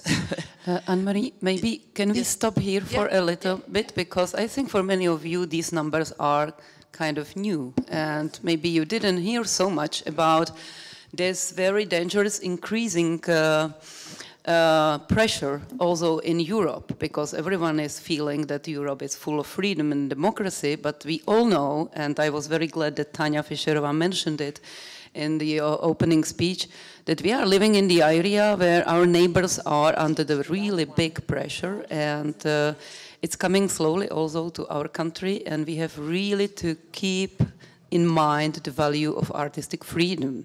So I would like to jump into it with our two artists, because maybe for you it's really a new information. So can you comment, how do you feel if you see it in the global context of what's going on all over the world? Hansa? Well, hello, good afternoon. Well, I will not give any comments, I think, in the moment, because I'm just surprised, and this is absolutely new information, and so it's about to think, maybe to read exactly, and well, actually, I just have to say something about the topic, artists' rights, and I told it to Martina at the beginning. I was invited to come here and to speak, which I'm not used to speak, because I rather do. That this is the topic I'm not dealing with, somehow. Because I think artists, they can do anything, anywhere, but I'm based in here, in Czech Republic, and this time, yeah, so this is the question. It's like that, but this is what was in my head, like very first idea or first thought. So we have the feeling to live in paradise, right? Well, I'm just speaking about that artists can do anything, yeah, somehow. Which was not the case in 80s. They have a right to do anything. This is the very first thought of me when I was asked to think about this topic. Yeah. How do you feel about it, Mirenka? Well, hello, good afternoon. I will also, I think, add just the thing that until now we had a feeling that basically in Czech Republic, art will never shake a society. You can do whatever on the stage and people will stay pretty cold with no response. I even wanted to have more discussion, maybe to shake, to provoke the society, to really feel the response, because I felt that the art is not relevant in these burning topics which we live in. Until now, when for the first time we have experienced in our big international festival in Brno a real fight back from the government, but also from the religion statesmen who fought against the theater performance, which made a really big it created a scandal, but not the performance itself, but the extremist group who actually stopped the performance in the middle, creating a chain of these big men, extremists, and proclaiming that this is against everything. So this is something like the first real action which shaked us a little bit, us artists, and we are actually questioning how is it with our freedom anymore.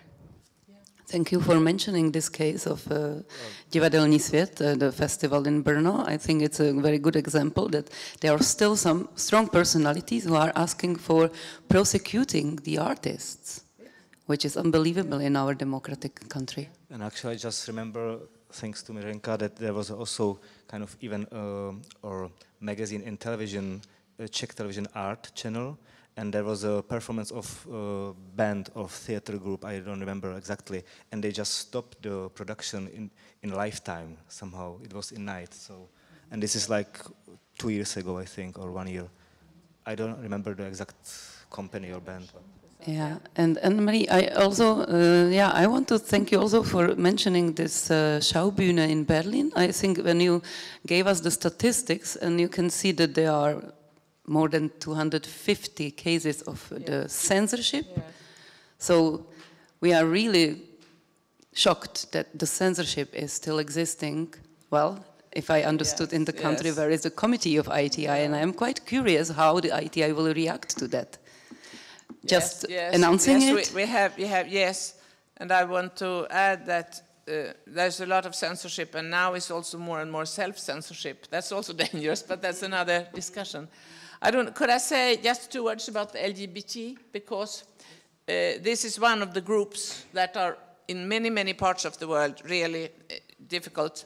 If I read in this report, for example, in Egypt, there was one in the audience waving a rainbow flag at the concert. He got 6 years in prison.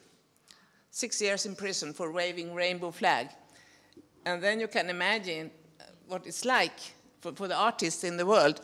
And there is a small network created called Proud Performing Arts. I will very, very quickly, it was not really just to follow up what happens when they are harassed, but to be proud and to present a lot of art in the LGBT area. And that was, it's a global work group within the ITI. It will empower, encourage, and elevate performing arts within LGBT. And it's a platform. And in Sweden in 2018, we presented performing art in 7 cities in Sweden in connection with the Pride. We have a national network of 11 institutions. And you can see very quickly, it should be a platform for exchanging experience and facilitate distribution. It should not be primarily to see where the violations are, but to lift and promote. And during Pride, there was ITI centers from Russia, Georgia, Iran, India, South Africa, Finland, USA, and Sweden. And they all agreed that this is something that they would like to go on and work with. So I just wanted to add this network, which Thank you. Because many of these artists are extremely bad off in many countries. Mm-hmm. Even when it's not in the law that is defended, then the artists are attacked. Thank you for coming to this subject. I think that's the time to present you more Honza Malik, yes, who is the freelancer in dance, as I mentioned, but he is also managing many different dance projects and sometimes also choreographing. Less and less, okay, teaching, and he was running Nanohach company for 12 years, and then he founded Pulsar and is very active in Prague Pride, among others. So if you can give your statement about this experience. Yeah, just for the beginning, basically I am a dancer, but I would say these days are like I was used to be a dancer, and now like more and more initiating projects, and for example this event Prague Pride Festival.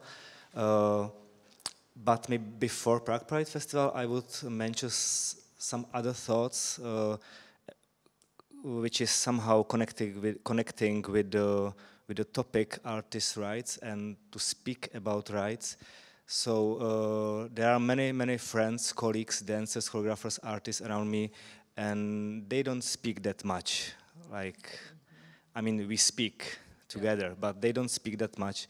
And that was also the reason, the point why I decided to organize like meetings and to speak formally, publicly. And that was there were 3 series of discussions, mostly for dancers, but not also for the white audience, I would say. And so there were a series of discussions, let's talk about dance, with different topics. And so that was one activity.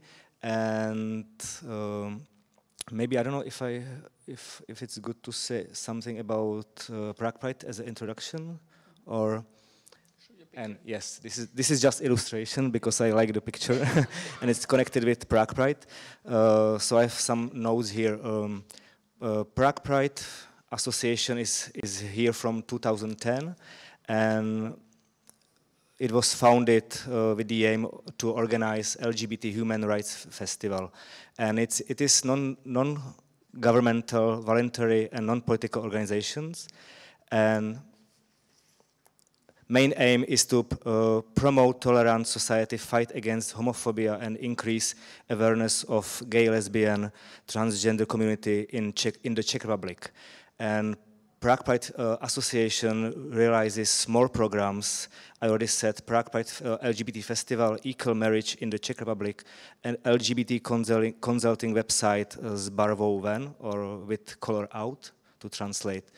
And me as a person, I joined association and mostly festival in 2013 to bring contemporary dance art into the program, mainly because, as we know, there are many artists who are LGBT people, and also because to have serious art which follows Prague Pride target and questions, to have serious arts next to entertainment, parties, and main event parade. So that was my main reason to join this association. And so every year we present a dance show, mostly from abroad. So during the 1 week festival there is a 1 evening of contemporary dance art. And so we already present people from Austria, from Slovakia, from France, from Israel. And actually this picture, it's a scene from Dogtown, male duet created for Czech dancers and created by Israeli choreographer. So I'm not in Prague Pride Festival, I'm not like fully, because the aim I already said there are many topics why the association is here, but my main reason is there for the arts, to bring arts into the different event. So maybe not to speak too much about, or... Do you feel okay? I feel, yes. You feel? Do you feel that after 8 years of organizing Prague Pride, the situation of respect to different genders and different sexual orientation is growing up, and the people really reacts better to LGBTB people? Well, talking about me personally, I feel respected somehow, but this is the topic we already spoken before, that yes, we feel tolerance, there is a tolerance, but it is not about the tolerance, it's about the respect, and this is something we agree in association, like it's not there, because it's still like people are tolerated, but they are not respected.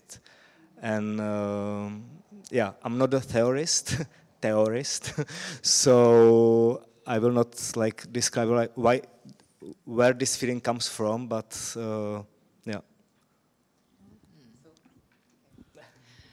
So even in this field, we can see that there are many artists, not only in dance, of course, from LGBT and society, and it's true that there is more and more appearing in the arts.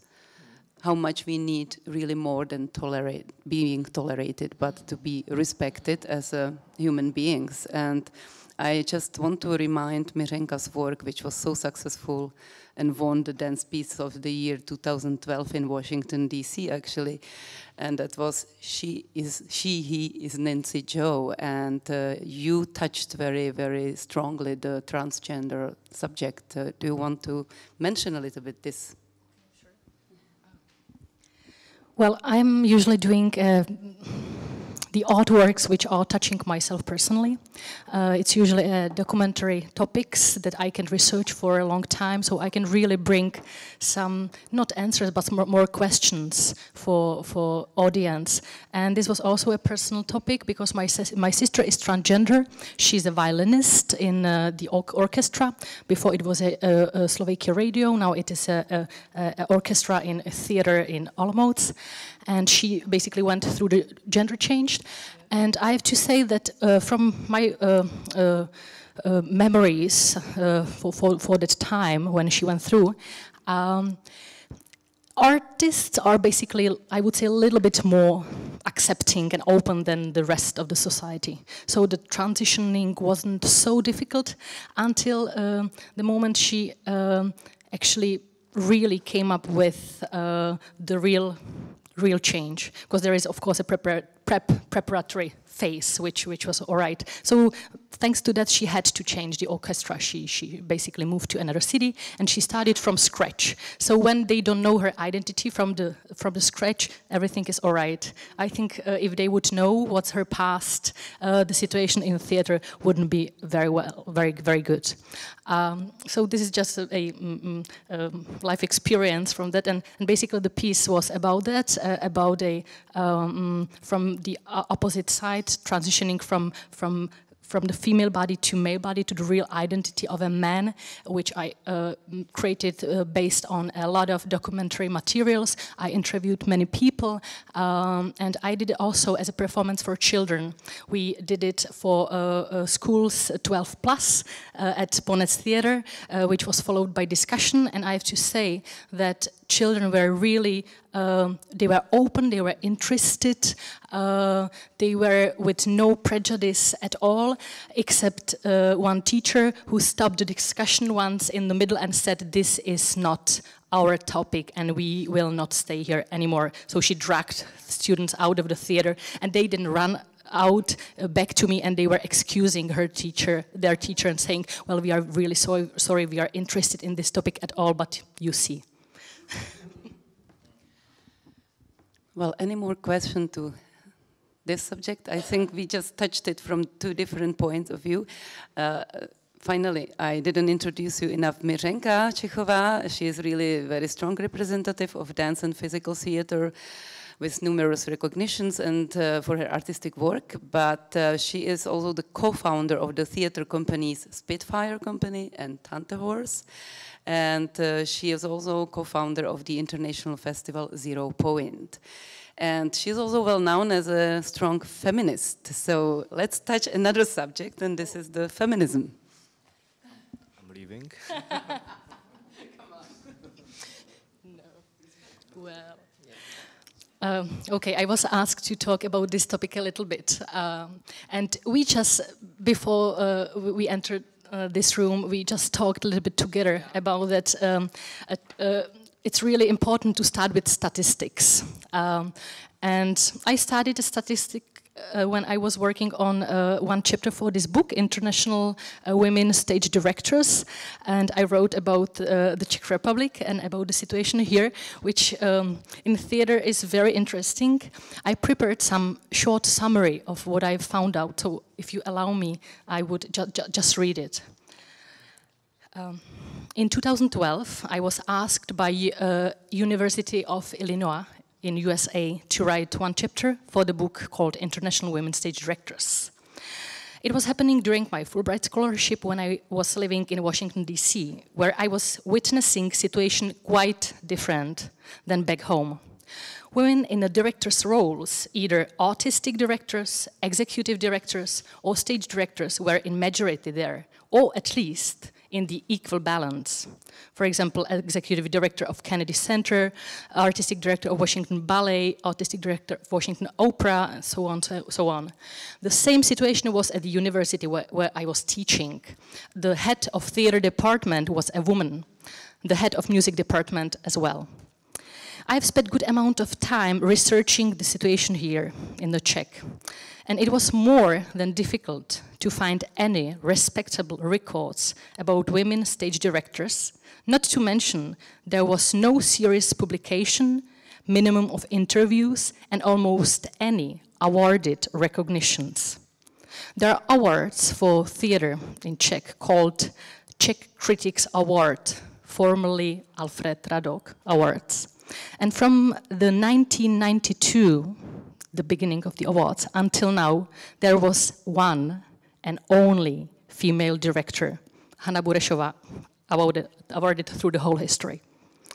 Coincidentally, I was asked to perform at the Theatre Critics Awards ceremony. So I was meeting with the main coordinators, theater critics, and moderators of the event, mainly Mr. Mikulka and Škorpil. When I asked them, how is that there are almost no women in the directing category awarded, they answered to me that basically they are not any good directors in the Czech Republic, female directors. We have two main theater universities in Czech who are producing each year a balanced number of men and women. And after 2010, number of women are slightly exceeding the men. So there are even more women graduating from the theater universities. When I looked on the possibilities given to women directors, I found out that throughout the whole history of the National Theatre in Prague, founded in 1881, until now, there were literally 2 women who were allowed to direct on the main stage of the National Theatre, and Hanna Burešová was one of them. When you Google search Czech women directors, and we have different words for male and female directors, female word is basically missing. There are several pages called Czech theatre directors, čeští divadelní režiséři, just in a male form, including women as well. But when I went through the list, I found out 337 male directors, and 14 of them was women. Just only last year, I have collaborated on a new play with 3 women directors. None of them was even mentioned in the list. This year, I'm working in a theater where there was, for the whole history, no women as an artistic director until now. The same situation is in most Czech theaters, including the position of stage directors. During my research on the book, I found out that the first female directing alumni from universities from 1960s on were recommended to become broadcast directors, directors in TV, dramaturgists, or directors of children's theater. Nowadays, nothing of that is explicit, but still, women are not getting enough respectable opportunities or challenges to achieve positions as executive directors, house directors, or just stage directors at respectable venues. They are predominantly working in the so-called alternative theater, experimental theater, dance theater, or puppet theater.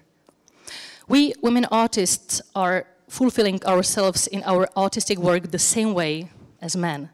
We study an art field in which we hope to be able to continue our careers, to grow, to change the society and create an impact. We don't want to stay in the gray zone, on the fringe, or just to assist our male counterparts. We want to have a possibility to leave a trace.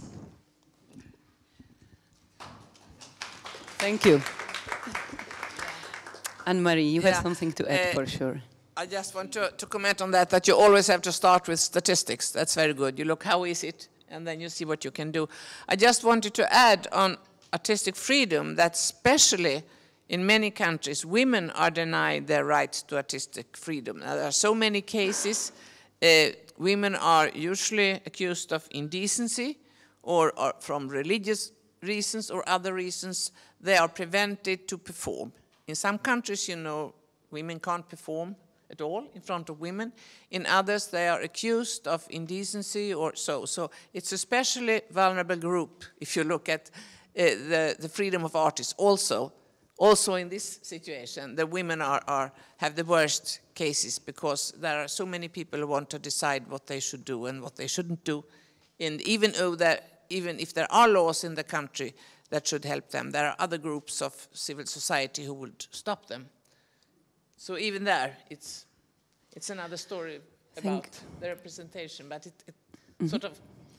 Yeah, thank you so much. Same ground, yes. Yeah, I think statistics are really sometimes very important, and we don't know enough really of the numbers. And thank you, Mařenka, to take all of this effort to go through the history of the drama theater in Czech Republic. It's true that it's absolutely different in dance. So for sure, in dance where in contemporary dance in the Czech Republic, you can work only as a freelance because there is no one company really with the subvention for the full year. So you don't have any employment, so you are only unemployed freelancers. So it's true that there are many women working in this field, and we also discussed that there are many women working in the management because it's so horribly paid that none of the men would really accept these jobs, you know. So, so this is the equality. So I would like to give you the field for questions because we have three wonderful speakers here, and maybe something is coming to your mind what you would like really to share with or ask or go more deeper. So please don't hesitate.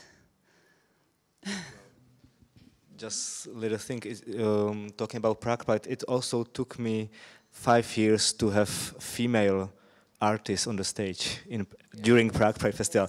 Tell me why. I don't know. It just happened like that, yeah. So that's it. Yeah, one remark and one question. You asked what's with China and so on. It's really complicated. The center is in the center of the ITI is in China. I'm from Hamburg and the director of the Thalia Theater, and we had the same situation as the Schaubühne. We were invited to Nanjing, and then they said, no, it's not necessary that you come, but everything was prepared. With 100 people, we had to go to China, and they said no. What to do? In politics, you have the discussion about appeasement, you know. Is it better to speak with Hitler or is it worse to speak with him, with the dictators? And everything is wrong. So my philosophy is, okay, it is censorship, what they do, and they don't respect the democratic rights, but I continue the dialogue. It's my personal opinion. So, it's not so that I say, okay, Chinese did wrong, and I punish them somehow. It's not a punishment, you know, and regret to go there, but I say, let's continue to be in dialogue. That's my philosophy to it. That's my remark. The question is concerning the situation in Czech. You are a member of the, how is it called, Visegrad states, and you have good friends in the north, in Poland and in Hungary. And the situation of art there is very difficult, of theater especially. I know it very well from Hungary, where the National Theatre is completely in the hand of the rights. And they took the money from the free artists away, and they found everywhere new national theatres with Hungarian tradition. And in Poland, I think it's more or less the same. You have really censorship. The people which think liberal lose their job. So my question is, I have the impression in Czech it's not so, but I don't know. And I don't know whether it's possible to speak here really about this, but okay, feminism is also very important, you know, but my main question is another one. It's this, whether the situation is as bad as in the north and in the south of your country. Is it allowed to question? I don't know. Absolutely. It is allowed, and it's quite an important question, because as Tanya Fischerova mentioned here in the opening, we are members of Visegrad countries, and I can tell you that we did some study about how many artists in a mobility program of Visegrad Fund are leaving from country to country and creating under different conditions. And the research gave us very interesting result that mainly the artists from Hungary, Poland, and some Slovaks are going to work in the Czech Republic. So they feel more freedom here. There are much less artists from Czech Republic going to work in the Visegrad countries. So this is a sign of, let's tell, better freedom, artistic freedom, as far as the independent art is really not connected directly with the government, because they are artistic committees and they are really deciding about money. But there is still this economical pressure, because the budget which goes to the NGO sector, and it is a big discussion right now in the media as well, what does it mean, the state support of NGOs? The budget is so low that it's like 3% of everything what goes to culture. So it's really nothing comparing with the state bodies and city public bodies. So the situation is very it's kind of discrimination to the really progressive experimental arts. It's true, and it's worse than in developed countries where you can have really more balanced budgets also for independent companies. Here is none of independent company in dance because it doesn't work. You cannot pay artists for the whole year. So this is a problem. Yeah.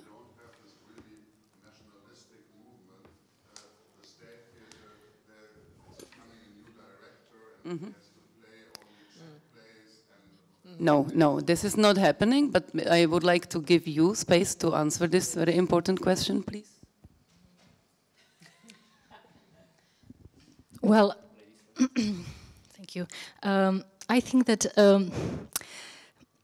what you mentioned is also connected actually with feminism a little bit, because the voice is given only certain, right? So about big questions, big questions are decided by people who are chosen by the groups, by the committees, or basically based on certain networks which are happening. And I think that basically people who are chosen into the positions, making decisions, are chosen those who are also safe, who are making safe decisions, who are working for certain groups, and they are not chosen people who would be provoking with topics, who would be too much progressive. Yeah? There is rather, I would say, this healthy look on the art through the art perspective, not through the activist's point of view, for example. Nothing? Well, you had some reason to finish, for example, with the group you were successfully running for 12 years. So what was the main reason? Was it only very personal, or was it also how the system of subsidies works? Well, it was mainly because there is a theory, after 7 years, every group of people how to say, it's a good time to finish. Yeah, you reach the top after 7 years if you work together. So this is a joke a bit, because we worked 12 years, but yes, I was tired, that's it. And of course there is an influence of systems, influence of limits, possibilities. Yes, then there was a family of my colleagues, each colleague like on the first place for a certain time. So, and the company was repertory model. So that's important to say. There was no home choreographer or permanent choreographer, which was the aim that we found it like this, to invite people from abroad to work with Czech dancers at the beginning. So yes, and there was no team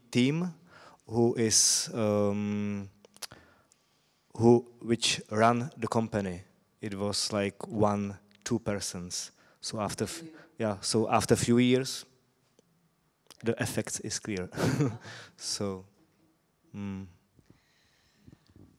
yes, please.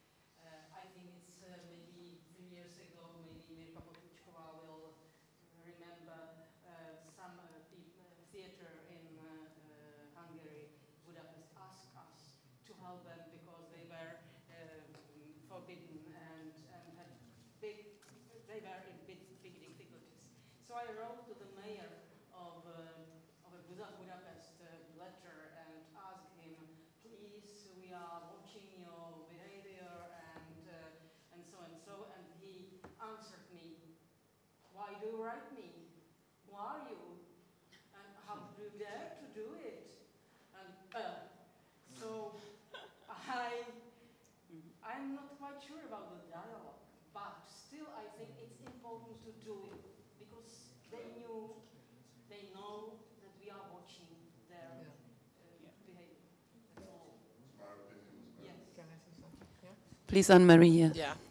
Yeah. I think, of course, we have to realize, to be very honest, that in ITI we might sometimes have a problem because we are an NGO, but we still are depending on authorities sometimes. But still, I would like to give you a homework because about this report, there are many countries on the list. There is a watch list for countries where things are getting worse and where they have got example. I'm just giving you the countries: Poland, United States, Iran, Spain, China, Mexico, Cuba, Israel, Venezuela, and India. And then there's another list of depth analysis of countries where there are really problems, and that's Turkey, Nigeria, Malaysia, Pakistan, Morocco, Bangladesh, and Russia. I say this just to make you realize that there are so many reasons for oppressing artistic freedom, and the first step is to know it. And I think we should all try to unite in collecting examples. Sometimes we don't know how to handle it, as you said. It doesn't mean that we don't have to have relations, but we have to know what's happening. And I think we should study these examples and be a little bit afraid of the future, because this is happening also in Europe. Thank you. I am really surprised that you don't have on this list also Belarus and Ukraine. Yeah, but maybe that's another subject, because we are in the Visegrad Central Europe, but they are still ex-post-Soviet Union countries which are really suffering a lot. This is not the worst countries, these are the watching countries where things are happening, changing, getting worse. Okay, but thanks for mentioning. What we are doing here, there are some very interesting activists and people like Ewan McLaren, who is organizing Bazaar Festival, which is around identity move, about the identity of people from ex-Eastern European countries, and comparing really the conditions and trying to help these countries which are really underfinanced and not giving the real freedom for artists. We were also organizing in frame of EDN, the European Dance House Network, a special atelier here in Prague in April, which was focused on post-Soviet countries in this region, which means Ukraine, Belarus, and Russia. And we were really surprised how much we discovered during this atelier and how we can help some artists from these countries to enter European scene through either ways or any other networks for emerging artists. So I think there is a lot of solidarity we have to express every time, and we need really to make sure that we keep the dialogue. I fully agree with you, because we cannot find solution. We are not on political power, but we can create the dialogue and give the impression, hey, come on, we are here and we are looking at what we are doing. So I think that's quite important. Well, we have last minute for last question, if someone has, please. No?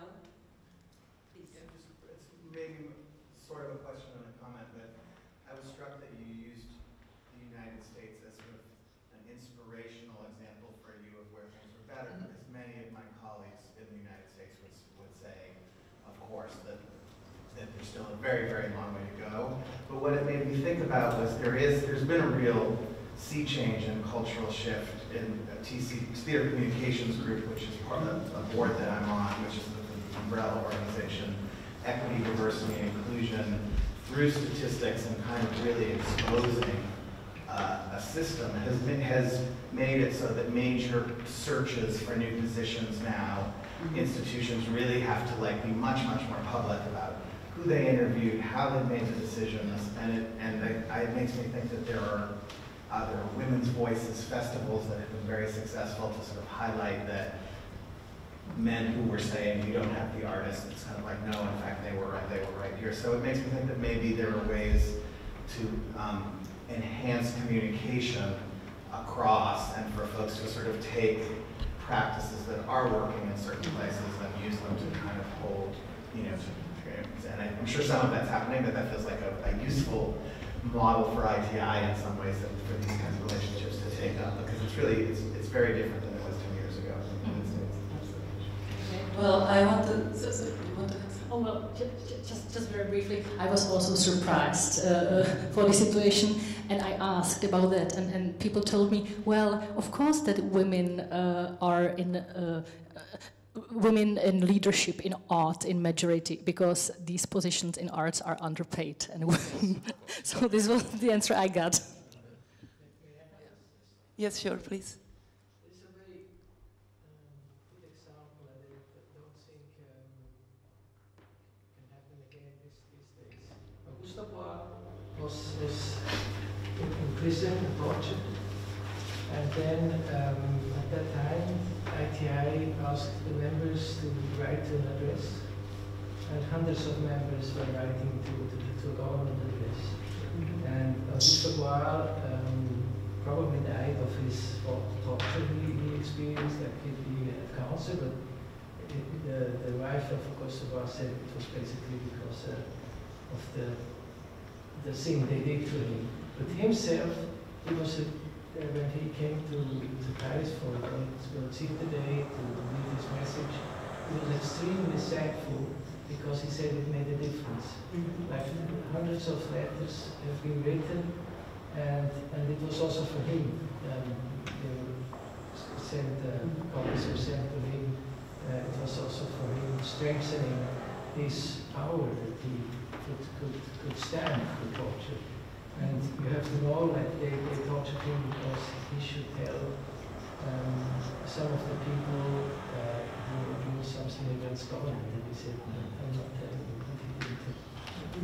But this is an effect. I don't know if this works anymore, but yes. This was a very, very good example. At that time, it was really helpful. And I remember, I didn't know who was Augusto Boal, I was very young. And I just wrote a letter. This made a change. Yeah. Thank you, Emily. I just want to add that it happened also with some people that were imprisoned, also letters from Akar and others, that they were released. So of course it's very important to watch, to see, to react, and to let everybody know that you do see what's happening. Well, thank you. I think that the feeling that you are not alone in your fight for your freedom and for your rights is very important in every single country, and I really want to thank our speakers, Anne-Marie, Nirjenka and Honza, and you can have another coffee break right now? Yes, we have 15 minutes. So you are welcome. Thank you.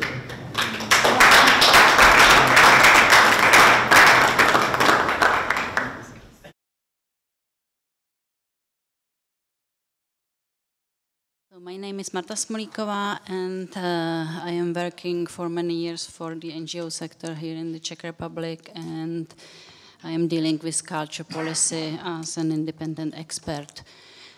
So it's my pleasure to moderate this last panel discussion, and the topic is very interesting. It's the theater in conflict zones, which for the first moment for us as a Middle European country sounds not so familiar, because we are living in a very luxury situation. The last war here was more than 70 years ago. Even we have the experience which we celebrated this summer, 50 years from the Russian occupation in '68, which many of us saw the tanks and soldiers in the street, and we faced the conflict, the blood conflict, which was very frustrating for our country for many years. Nevertheless, the war, it's in our world present. Even it's in Europe, the specific situation, we face it also, the experience in the 90s, what was going on in Balkan. And the Czech Republic in that time invited many people from the former Yugoslav Republic, which came here and give it stipends to the students to study here. And we have quite a community which is living here of people who came because of the war. And also the Czech Republic have many news, because here is acting one of the biggest humanitarian organization, which is not governmental. It's an NGO, People in Need, which operate in many countries in the world. And they have quite a big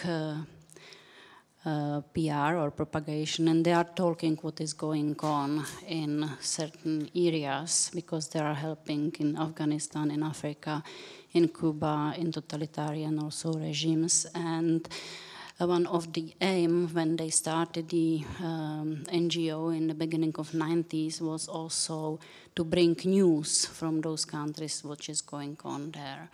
And this is something which we are facing time to time, but on the other hand, just now we have here a big discussion about the migrants, because the Czech government is not willing, from the populistic reason, to invite migrants. And it's a big, quite a political discussion and topic, how to manipulate people with the fear. So we can start the discussion. I am very happy that we can invite here two distinguished guests from abroad. Maybe I will introduce first the Fabio Toledi, who is sitting next to me on the right side. And Fabio is a director and playwright, poet and sociologist who is working on the University of Salento. And also he is founder and director of Astragale Teatro since the beginning of 90s. Also, he's the president of Italian Center of International Theatre Institute, ITI, and executive board member, vice president for Europe Executive Council. And since last year, vice president and cultural identity and development committee. So, too much functions. Okay. But I just received a book. I read it about the book, which have the title Wars, Theatre and War. And it's a compilation of text about the theater and war situation. And Fabio also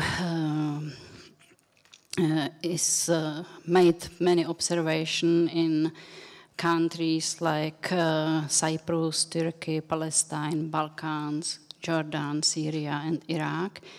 And those countries he is also explaining or talking what about is going there.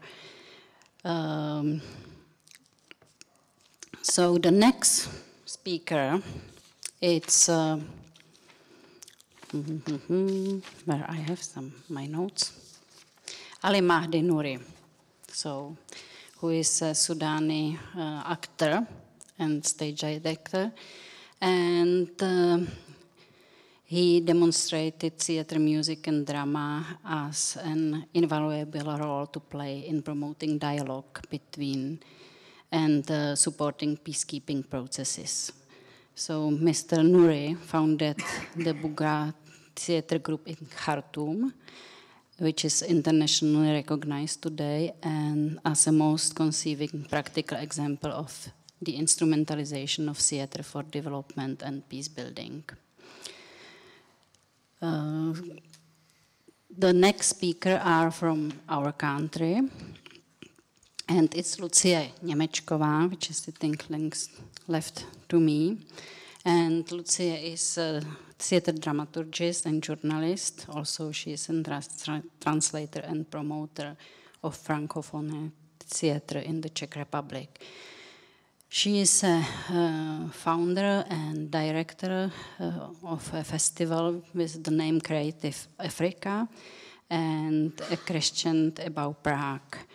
So both festivals are bringing different culture and are to our country and are focused to support the culture of encounters, getting to know each other, and new sensitivity and humanity, inspiration, tolerance, and open-mindedness, which rank among the essential issues of contemporary world, full of ignorance, prejudice, cliches, hatred, and fear of different and unknown.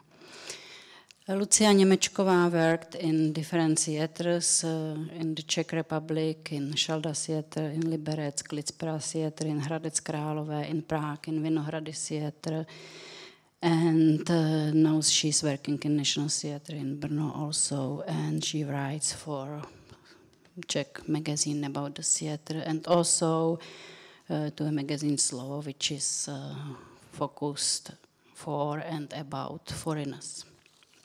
And last, our speaker, it's Vendula Kodetová. And Vendula is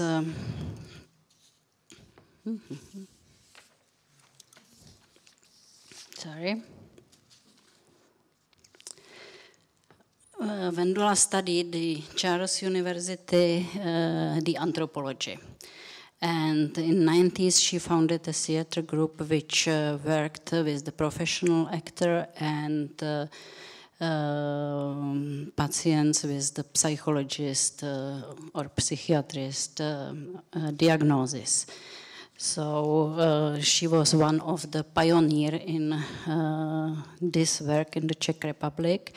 And till today, she is engaged in the social specific projects and theater and experimental work with patients as actors. And she will talk about the theater with different like social groups which are not so integrated in the society. So I asked the speakers first to present their experience with the conflicts or reconciliation in the society with the role of theater and their work, and also they prepared some small presentation which you can see there. So first I would like to ask Fabio to start. Okay. Good evening, and thank you very much for the invitation to speak about it. Also sorry for my voice that it's not very theatrical in this moment, but I'll try to do my best to be hearable. My experience and experience of my theater, of Astragali Teatro in South Italy, in Lecce, is connected also with the work that I have tried to do and to conduct with the ITI in international field. And I want to say at first a a concept connected to the conflict. I think in this moment we have to speak about a global conflict. In this sense, it's not very interesting to speak about the policies of one country when we are fronting a dimension of global conflict. In this way, this aspect can conduct us to consider another essential aspect, that the migrations and the refugees are a product connected with the global conflict. In this sense, there is no area not connected with the problem of the global conflict. Also, this is a necessary element to start to consider the dynamic of the conflict in this moment. For many reasons, the conflict is not only a military event, it's an economic event, a cultural event, and always we need a framework of the cultural event to describe the conflict. And I think the essential role of theater and the aim also of UNESCO and the aim of International Theatre Institute is to overcome the differences and to find a contact point to consider the otherness like an essential element. But the problem perhaps in this moment is the allow to the otherness to enter in our horizon. I think that also I'm sure that you speak in a very good will, but when we say we have no problem of a conflict, we have no experience of conflict, we are not able to consider what is the border of the conflict. Also, all the policies of migrations is a part of the conflict. All the policies of refugees is a part of the conflict. And also, we have, from historical point of view, the refugees and the element of the conflict has described the life of theater for many, many reasons. This morning I have seen the Szechuan performances. Brecht was a refugee. Or I have to consider Meyerhold like a man that has suffered a persecution connected, or Garcia Lorca. We can say many personality of the history of the theater connected with the war, connected with the dimension of the conflict. In this sense also, the work of Anne-Marie before said something very clear. Theater and also the artistic experience is something always connected with the border of the danger, like we have said at the beginning. Yes, the theater stays in the danger because it's a necessary experience to represent something of dynamic present in the society. Also, for this reason, it's very interesting the work that the theater can develop always to try to share experience and to transform the experience. For my point of view of the project that we want to develop is always connected with a dimension not vertical of experiences. And also this aspect can allow to us to enter in a new practice connected to the theater. Perhaps when we speak also some question this afternoon during the other panels always involve an element very, very interesting, that is what is the role of theater, what is the employment for the theatrical persons that want to. I think that is not the right point of view, this one. We have to consider perhaps that the theater in the theatrical place is not enough in this moment. It's not enough to describe the presence in society, can represent an aspect of the economy in a certain way, or the creative industry. It's an aspect very essential for European Union that few years ago has changed the cultural program in creative program. This aspect is connected with the aspect more economical. But we have to keep another chance, another opportunity. I'm firmly convinced that the theater is a living experience, and to be alive has to overcome the theatrical space. When in the beginning, the very interesting intervention of Daniel Bausch, Amadou Mandé, and Derek Goldman speak about an element of the educational theater. But the educational theater is a living experience, is in a community, is the community, in educational community, and speak about society, not about a perspective of work. In many experiences that we have developed now, I think that there are some images for me very important, because I have signed my work and the work of my group for many, many years. There are some images from Syria. We have worked in Ugarit, and also, I don't know exactly now, this is in some abandoned spaces. Also, we have found the work in site-specific like another element essential. When we have started to work in the place that have lived the war, the experience of the conflict, was very important to recreate a connection between the site of the people, the living people that stays in the place, with a new opportunity, with a new perspective of beauty. Because the experience of conflict is also connected with the destruction of beauties too. Another element that I want to underline to describe the action in the conflict is also to relaunch the active dimension of cultural diversity, because it's very difficult, this aspect is not very easy, because there is an economical reason always that can allow to say that the official culture is more powerful, is more strong, is more true. And there is a lacking of sense in the place in which we have experienced the moment of the war and the conflict. We have an abandon at the level of the previous experience. And this aspect has to develop more and more. I want to give you some little examples to describe this aspect. For example, we have worked in Syria about a work on Trojan women, and we have worked with the academic School of Damascus, National Academy School of Theatre of Damascus, and with the National Academic School of Theatre in Latakia. We have asked the best translation of Trojan women in Arabic. The translation in Arabic was made by English. And this is a phenomenon very often happened also when we have worked in Albania on Persians.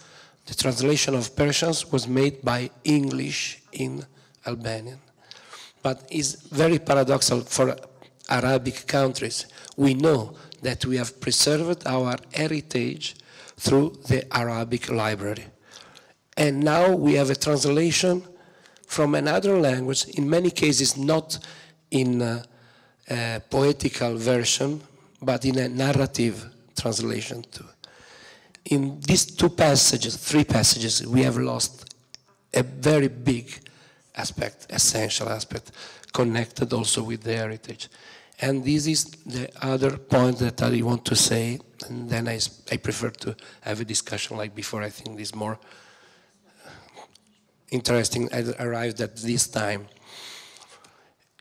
Is about the role of heritage. I think that it's a very important work that we have to do more and more. What is intangible heritage in this political and historical moment is not enough clear. We have to elaborate a research perhaps on this, because heritage, the word is very simple. It's connected with what we want to give to the future, that remains for the future, to the people, to all the other next generation. It's not something that exists in a certain way, like stay in a frame in the museum. It's something alive on which we have to continue to work. We have to continue to relaunch the necessity of heritage, that is something living, not something connected to the past. And also, this aspect is always a dynamic aspect of the conflict.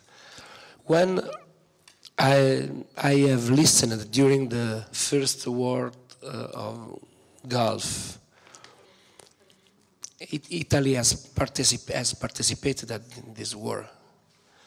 It was very strange for me to arrive some years later in Iraq to work in a place in which my country is bombed. And the speech usually was, no, the place that where we'll be bombing are not very important because there is no archaeological presence there. And also we know that one of the first big affairs was the commerce of the archaeological repertoire, archaeological objects. Also, from the point of view of heritage, we have to consider nowadays the political dimension, dynamic connected to archaeological excavation in some areas. For example, in Israel, we know that this aspect is very contradictory, very interesting in this dimension. This aspect can allow us to say that the heritage is something living always. Our memory is something active and always is the frame in which the conflict starts to begin, really. Also for this reason, my work in theater is always connected to the multicultural and multilanguages work. We try to use multilingual performances. In this moment, we have actors from 7 different countries. And another paradox is to speak like now. To speak, I have to speak English. It's not my language. It's very clear for everyone. And it's a very poor language, this language that they can use, because it's not the language of Dylan Thomas, of John Donne. It's a very poor language. But also it's the language necessary to enter in contact with other 6 countries, provenience of 6 countries' actors. This contradiction has to overcome through another strategy connected to the real memory of the participants. We work always with the concrete memory of the actors, of the actresses, and at first when we are in conflict zones, we have to start from the real memory of the conflict. But also I want to recall that the conflict is also when we work in the banlieue in Paris, it's the same place, it's not another place. When we work near the refugee camp in Italy, it's the same places, are always, for our experience, an experience of global conflict, this one. Thank you.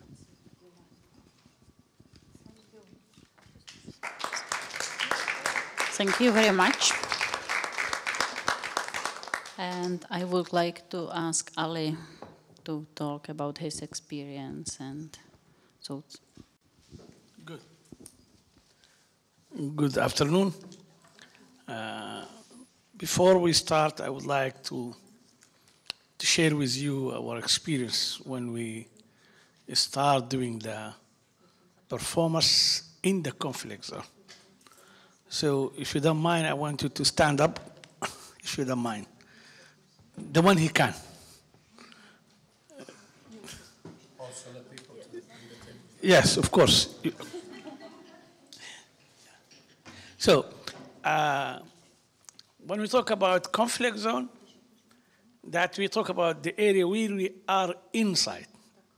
My presentation is not in the theory of the idea, in the practice, and where I see that, and the where it's come conflict zones, from where it comes. So let us first do some practice.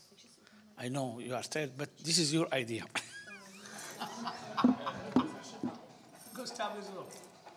So let us start taking some energy. We put our hand like this, and we do like that. Yeah.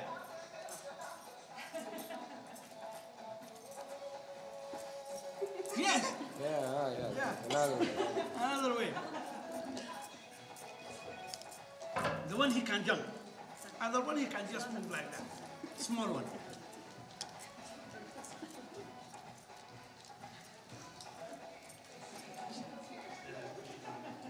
Yeah. Tom, you have to work to it. This is his idea. Really? Yeah.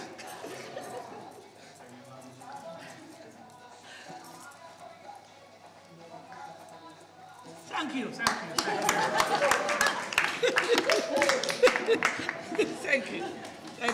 you. I mean, you need energy. So you make this movement, somebody feel he take the energy out, but you bring it inside. Well, theater in comfort zone. I will tell a story, very short, and after that I will show you some photos to make sure what I'm saying in the practice is like that. I've been working with the children for a long time, for the last 40 or 30 years, in different places in Sudan and in Africa also. And I was trying to build a village in Malakal, where the south and the north are one country, Sudan.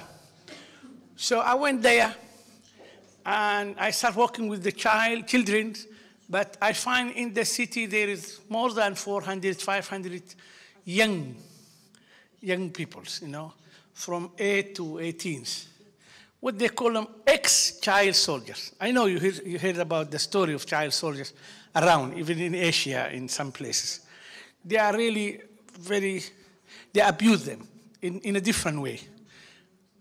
When the peace agreement between the South and North in the way, they throw them out. And this is other sort of abuse, of course.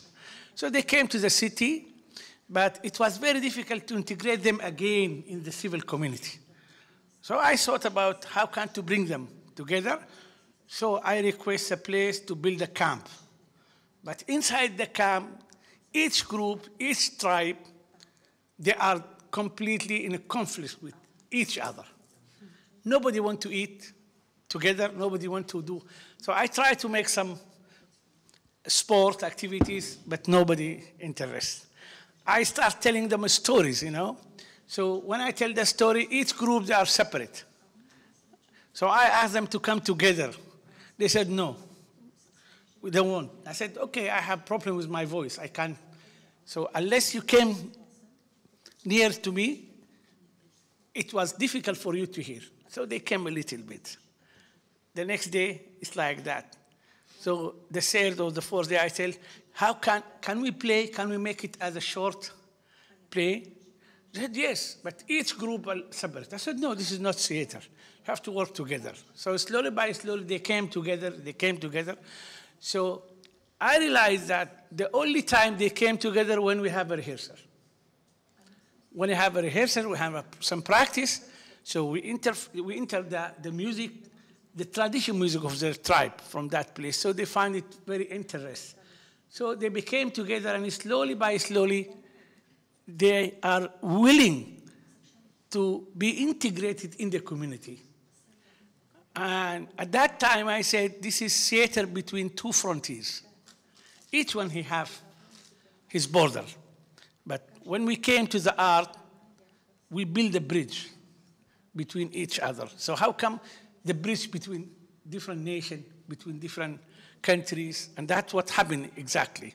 So I took the idea 2004 to Mexico, where the General Assembly, I talk about it. At that time, I'm a member of the DCG. No, what's that? CIDC. DCG. Thank you, Mr. President. So our friend in Germany, the ITI Germany, they get interest. So we make this communication, and we start working together, and we establish what we call it Theater and Conflict Zone Center. We sent some group from Sudan, some of them from the refugees, some of them from those young people in the south, and we sent them to Stuttgart. So we work with our friend Alexander Stilmark, and they came with Thomas Engel, they came to Khartoum, and we worked like that, and we established the center. But the most important point, when we start doing our performance in the conflict zone, you know, and you heard about Darfur and what's going on in Darfur. So in that place, we took our group, and that was the real difficulty, where you can face the death day by day, every day, because when we need to have the performance, it was difficulties for us to move from village to villages. So we went there, and we used to make our performance for the people in the camps, as you see. I don't know if the photo is very clear to you. And we make a big circle, and you can see how many people in that circle. I'm not sure, but one of our performers in one of this city or village in Darfur, there are 12,000.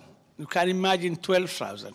I'm quite sure during this performance, it takes 2 hours, sometimes takes 3 hours. It depends on how the audience are participate. And we ask the audience always to participate in the performance. We came with a very short idea, and we let them develop the idea and to share with us. So because we're using their own tradition songs and dance, so they feel part of it. As I said before, our performance, the audience are not audience, they are partnerships. So in that way, we keep, I'm saying the big word, we keeping the peace, but I'm quite sure during these 3 hours and 2 hours preparation, and after that, I'm quite sure nobody was killed. And I'm quite sure we open a dialogue between because in the camps there are different tribes. So we open the dialogue between each tribe sharing the same place, but each group are separate because of the background of the war, as you see. So I believe very much the initiative of theater conflict zone under the umbrella of the ITI. It came, yes, from a small village in Sudan, but slowly by slowly it became an initiative for the ITI. It's not only for Sudan, because part of it is Germany, and after that we enlarge it. And the best of that, we have interests of different places, like we get the award of freedom to create, which is very interesting. Freedom to create given always to the people that are developing the community and all these things. And after that, we get the award of UNESCO Sharjah, and that's good that the international community, they are respect the concept of using the performance art in the peace building. And that's what we try to enlarge it. And it is true now, some places, I went to Tokyo, you can imagine a theater and conflict in Japan. But they are interested, and they are inviting us to bring some of our groups, and we do that.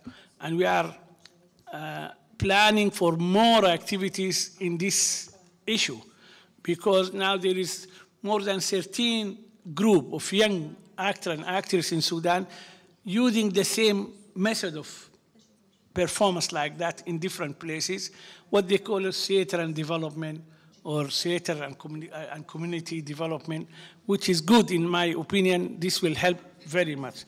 When you talk about theater in conflict zone here in these rooms, that we are in this world, we are always thinking of how can we use our art, how can we use the performance art in helping the communication between the others.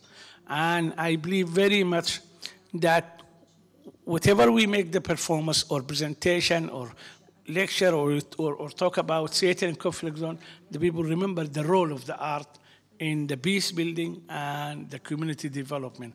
I'm sorry, I don't want to talk too much because I know there is other, and there is many questions, but I believe very much now, yesterday we talked about the next step for theater in conflict zone. We're taking the performance to the UN building in December the first week of December, we will make the performance inside the UN building, and we hope that the General Assembly, they make a decision, or what you call it, on respecting or accepting the role of the art in the peace building beside what they are doing in politics. Thank you very much.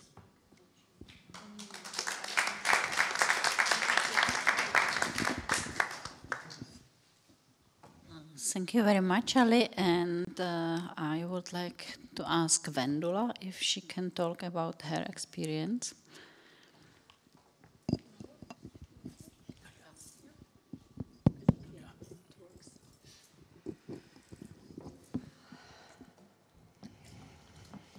Good afternoon.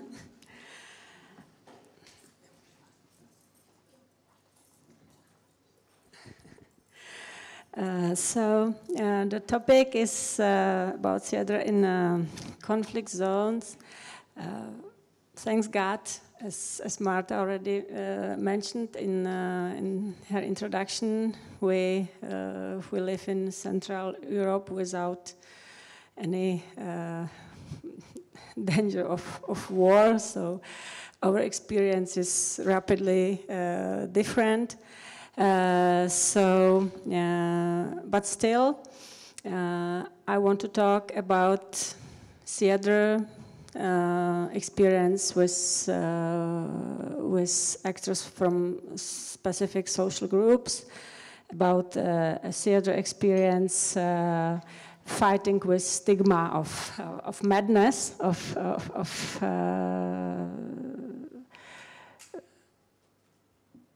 work with clients suffering from marginalization of their psychiatric diagnosis, psychiatric illness. So,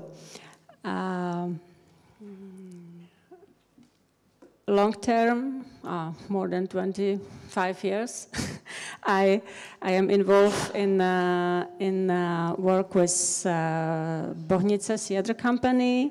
Bohnice Theatre Company was founded from the initiative of the Prague Psychiatric Hospital early after Velvet Revolution here in 1991. And the group of patient actors was created as in the very beginning as the sort of testing grounds of the local psychotherapy and the increasing humanization trend of Czech psychiatry. The reality was that we walked around with my colleagues, we walked around the chronic pavilions in the hospital. Just to be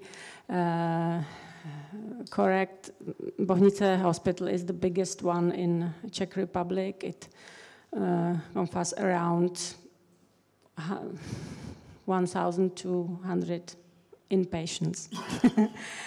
And the Bohnice Theatre Group was established itself as a voluntary open community of patients and their friends. Initially it was about young doctors, nurses. Today we are somehow surrounded by students, people from family circle of our actors. Obviously, we left soon the hospital grounds or psychiatric grounds and settled the group in a small cultural social studio in the very downtown of Prague. Bohnice Theatre Company is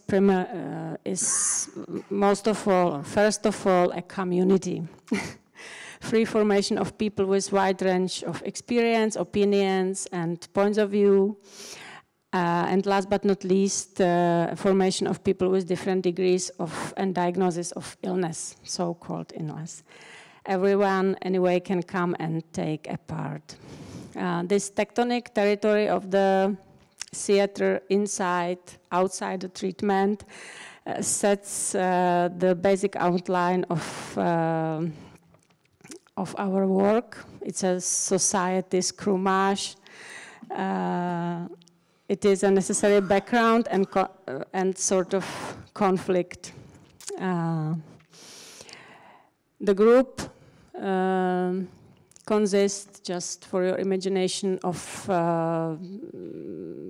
people with very high social status, as well as homeless psychiatric ill patients. It's a very bound group of people. So the theater therapy, the fact of theater with mad people, they call themselves, with sense of humor that way. So it sets the theme and substantial impulse of our work. Our actors found themselves as a human sample, a minority separated from the outside world, condemned to a common pilgrimage, and so on. We play, we perform how the others somehow play with us. We play with our imperfect existence, taking off stereotype patterns. It is sort of a way behind the theater. A vivid light experience of each other, of the actors. Who are our actors? Simply people with experience of psychiatric treatment. The group most often join people with psychotic disorders, people with bipolar disorders, and more often we also collaborate with patients with suffering from schizophrenia or behavioral disorders. Once again, I should somehow stress the point that our group is simply an open community. People simply spend their lives there, and when they leave, they often find their way back. Now let me drop a comment why theater can be important for destigmatization. Among all kinds of art, the theater brings a holistic, quite complicated picture of the world. In its specific concentration into a single evening, into a common story, into a unique performance show. In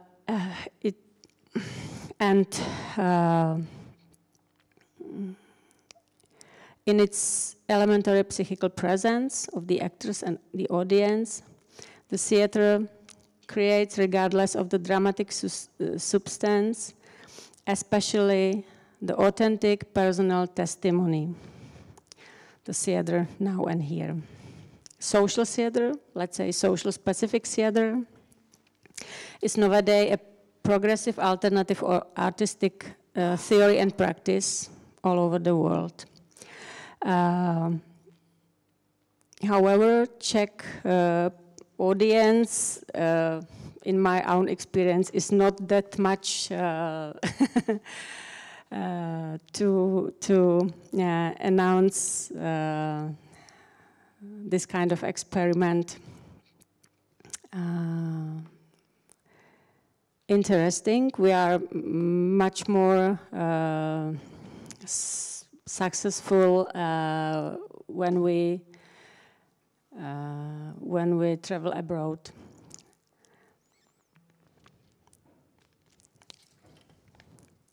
So, acting works many ways as a prevention of crisis situation. Acting is about controlling life tension while we use basic actor techniques. Interpersonal relationships become deeper, meaningful. So that's our way to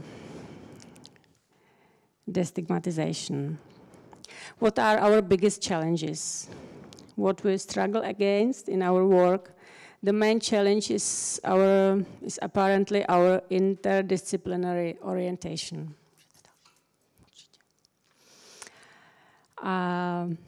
Such project between on the way or on a halfway between theater and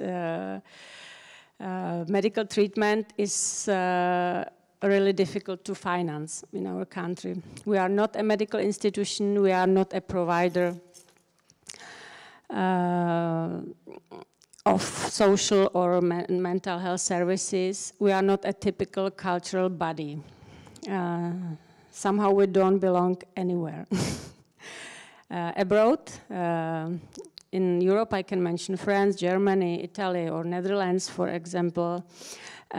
We can find quite many professionalized groups of psychiatric ill actors with proven artistic result who work under sufficient support.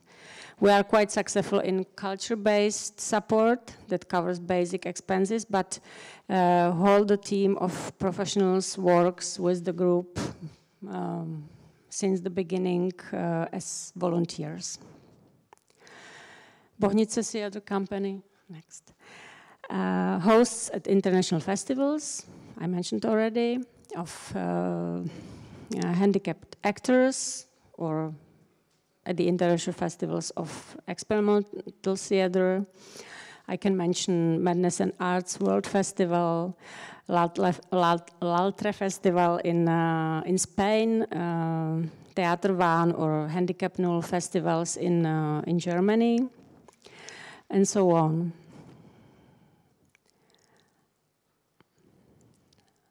So this is very brief introduction in our work and some pictures from the performances, from the theater productions of the company. Thank you. Thank you very much. And the last speaker is next to me, Němečková. Hello. As Marta said, I am rather francophone, so I am so sorry. I will speak in Czech, but I have a translator with me. She will translate it for you. Přiznám se, že když slyším zkušenosti a příběhy, jako zde již zazněly od našeho sudánského kolegy, či v předchozím panelu od kolegy z Burkiny Faso, či od svých kolegů, se kterými se setkávám, tak mám pocit, že ty naše příběhy, ty naše zkušenosti z té komfortní zóny, jak říkala Marta na začátku, jsou vlastně malicherné. I must admit that when I hear the stories and experience from our colleague from Sudan or the stories that we heard in the previous panel from our colleagues from Burkina Faso and other colleagues, it all of a sudden seems to me that our life in this comfort zone is actually just a trifle. To ovšem neznamená, že u nás by konfliktní zóny neexistovaly. V tom jsem zajedno se svým italským kolegou, který vnímá tuto problematiku jako globální problém. But that really doesn't mean that conflict in our zone doesn't exist. This is something I agree on with our Italian colleague who perceives this as a problem. Globální proto, že se domnívám, že ta nejkonfliktnější zóna se nenachází mimo nás, ale nachází se přímo v nás, v našich hlavách, které jsou zaplněny různými klišé a předsudky. In fact, I believe that conflict is global because the biggest zone of conflict actually lies in our own heads, which is full of various types of prejudice and clichés. A z tohoto důvodu jsem v roce 2000 založila festival, který se jmenuje Tvůrčí Afrika, a později festival, který je věnován Blízkému východu a nese název Nad Prahou půlměsíc. And this is why in the year 2000 I founded a festival which is called Creative Africa, and then slightly later another festival which deals with Middle East cultures and which is called the Crescent Moon over Prague. V předchozím panelu Miřenka Čechová vzpomínala konflikt na festivalu Divadelní svět Brno, kde během představení vtrhla skupinka takzvaných slušných lidí a chtěla zrušit představení ze svých osobních, spíše politických důvodů. Nutno říct, že jsem členkou dramaturgické rady, která toto představení vybrala, a chtěla bych k tomu posléze říct ještě pár slov. In the previous panel, you've heard Miřenka Čechová, who was talking about the theater World Festival in Brno, where there was this conflict concerning one of the performances, and during the performance there was a group, actually a sort of a political movement, which is called Decent People, and the members of this movement just came on the stage and tried to block the performance, I'd say, for their own political reasons. And I'd just like to touch on this a little bit more later on, because I am one of the members of the board of programmers who are in charge of actually selecting these programs or performances.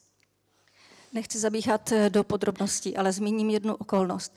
Proč byl ten konflikt tak důležitý? Domnívám se, že z toho důvodu, že poprvé zjevně vyhřezlo na povrch na půdě oficiálního velkého mezinárodního festivalu to, co v podstatě naše dva malé festivaly žijeme už od roku 2000, od začátku, v jiných formách, ve skrytějších formách, řekla bych v rafinovanějších formách. A toto tvrzení si doufám tvrdit mi potvrdí kolegové, kteří v téhleté sféře, podobné sféře se pohybují. And I don't want to go into too many details. I'd just like to mention one thing which makes me believe that this conflict was so important. In fact, it was the first time that we saw one thing that we've already seen since the year 2000, something that we've been living and which was much more hidden and I'd say refined. And this one thing all of a sudden appeared quite brutally at an official big international festival. Nejsme tady od toho, abychom si teď stýskali a vyjmenovávali všechna příkoří, která se nám jich dostalo za těch 20 let. Myslím, že je třeba to vzít z té pozitivní stránky a že je nutno zdůraznit, že síla zbuzuje protisílu.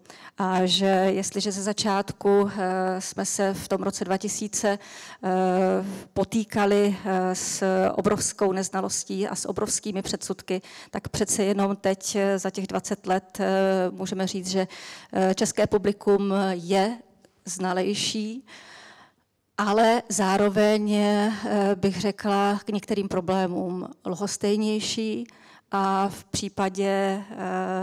případě toho orientálního festivalu, že přímo je to boj se strachem.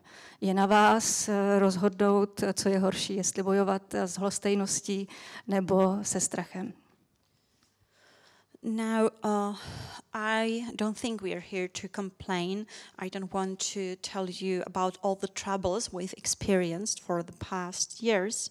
But in fact, I think it's important to stay positive and to keep in mind that power always gives rise to a certain sort of counterpower.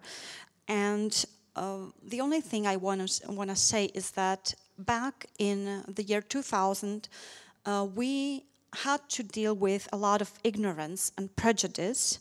Today, I'd say that our audience has more knowledge, but at the same time, it's more indifferent. And regarding the Middle East culture, I'd even say that there is a whole amount of fear which is involved. And I leave it up to you to decide whether it's better to fight ignorance or fear. A ještě jedna věc je, myslím, velice důležitá. Jakýkoliv režim, největší zločin jakéhokoliv režimu, myslím, je ve zpronevěře slova. Ve slově, které nám, kteří děláme divadlo, je jedním z nejdražších nástrojů. Z minulosti byla zpronevěřena, byla nám ukradena slova a jejich skutečný význam slov, jako je vlast, jako je hrdost na svoji zemi, jako je multikulturalita, jako je solidarita zde již vzpomínaná a ve výčtu bych mohla dál pokračovat a konec konců souvisí i s tím neblahým případem o něch takzvaných slušných lidí, kteří vystoupili takhle brutálně v Brně. Now, another important thing that I'd like to say is that the biggest crime of any regime is the fact that regimes abuse words, and the word is something that's really important to the world of the other. In the past, we saw a real abuse of words such as my own country, or the pride of living in a country, multiculturalism or solidarity, and I could continue with this sort of words. And all this also brings me back to the example of those, as they call themselves, decent people, and the way they reacted on stage.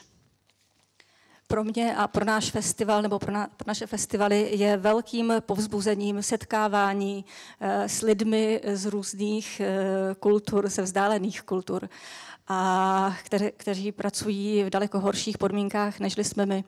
A když už opravdu nemůžu a topím se v depresích, jak zorganizuju s minimem peněz další ročník, tak si vždycky vzpomenu na jednoho svého kamaráda z Komorských ostrovů, Sefa El Badawiho,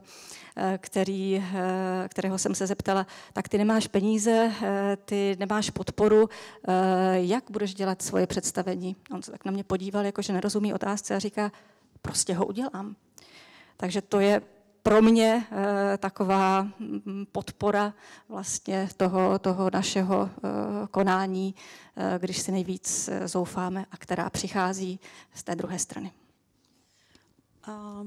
To me and to our festival there is a great encouragement which I get simply from meeting people from different cultures, from people who live under much worse conditions than we do. And when I really can't go anymore and I feel really down, I just need to think of one of my friends from Comora Islands because I was talking to him and I said, well, how are you gonna organize the performance if you don't have any money and if you don't have any sort of support? And he just answered, well, I'll simply do it. And this is something that helps me to go on and to get inspiration and encouragement. Thank you very much for your attention. So thank you to our speakers. I was really very happy that we hear the explanation and the conceptualization of the conflict from Fabio, the very authentic experience from Sudan. The work was about the work with the people with different stigmas. Or also Lucia was talking about the Czech society and our situation. And I am sure that the conflict, it's a very personal thing from the families, from the brotherhood, from the community, and everybody should be very familiar with it. It's not only the fatal situation in the countries where is really the war, but the theater have really the power to help to the people through the experience get another life. So I would like to ask you if you have any question, because we have a little bit time for our speakers, if you would like to ask something. I have a really provocative question. Sorry. No, it's something which I'm hearing a lot. So, what can you say to people when they ask you, yeah, why should the Italian company or Swiss company go to Syria, make theater there, and make a nice experience, and then go back to Italy? What should I tell them? The situation is different because usually we work in the place, then we invite the people to come in other countries to work. And this is another aspect on which I haven't spoken, because one of the elements of the conflict is the self-perception to be isolated. And we have to work to overcome this first level. When I have worked in Cyprus, for example, because I've worked in both in Nicosia with there is a border, there is the wall. I haven't spoken about the wall, but there is the wall that divides the Greek Cypriots and the Turkish Cypriots that are not recognized officially by the international. Okay. When I go there, the Turkish Cypriot said, yes, but we are very isolated. It's an island, of course. But also when arrived 2 actors from Palestine, 1 actor from Burkina, and speak with their experience with these people, they start to say, yes, we are isolated, but also there are other experiences there. And also, it's not finished with an intervention that we do in the places. We always invite the people to come and also to create conditions. For example, we have worked in Albania for a long, long time, and we have supported the creation of the first private company in Albania. And also, they have worked with this transnational dimension. It's very important, it's connected, this aspect. It's not, I have said in the introduction, I come from South Italy. It's a specification very precise. We know very well what are the process of colonization, because South Italy was culturally colonized for many, many years and continue to be colonized.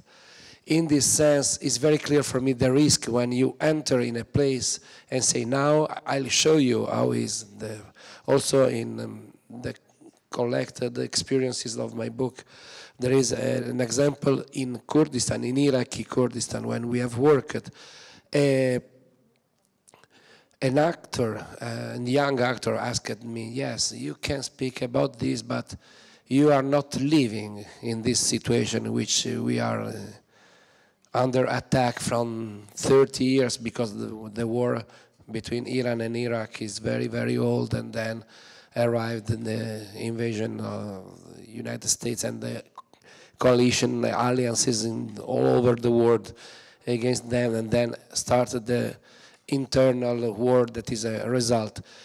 And I was surprised in that, and very, very suddenly I have said, but what is your idea to work in a place in which there is mafia? And this is my condition. I have to recognize what is my condition. The first thing is to recognize your condition, to recognize where is the conflict, and everyone can live a level of conflict. And for this, I can share with you what is my practice. You can give me your experience, because it's very important, your experience about conflict. This is the different level to share and to overcome something. Thank you. Chtěla bych navázat na kolegu z Itálie a odpovědět zároveň tady kolegovi z Rakouska, z Německa. Tak myslím, že je obojí strašně důležité. Ze zkušenosti z bývalého režimu vím, že když jsem přijel kterýkoliv soubor, kterékoliv divadlo ze zahraničí, takže projet tou železnou oponou bylo strašně důležité a docházelo zkrátka k obohacování, padaly předsudky na obou stranách. Zároveň si myslím, že je daleko účinnější to, o čem mluvil tady pan Fabio, a myslím si, že je potřeba i změnit vůbec přemýšlení vlád o kultuře v rámci mezinárodní diplomacie. Když jsou konference na ministerstvu zahraničí, tady u nás, myslím, že je to podobné všude jinde, tak se hovoří hodně o ekonomice, hodně o politice, o rozvojové spolupráci a kultura tam chybí. Myslím, že je potřeba našim politikům vnuknout myšlenku, že kultura je svým způsobem, teď to zjednoduším, druh rozvojové spolupráce, druh diplomacie, druh ekonomiky, který je potřeba stejně dobře rozvíjet jako vývoz zbraní nebo traktorů.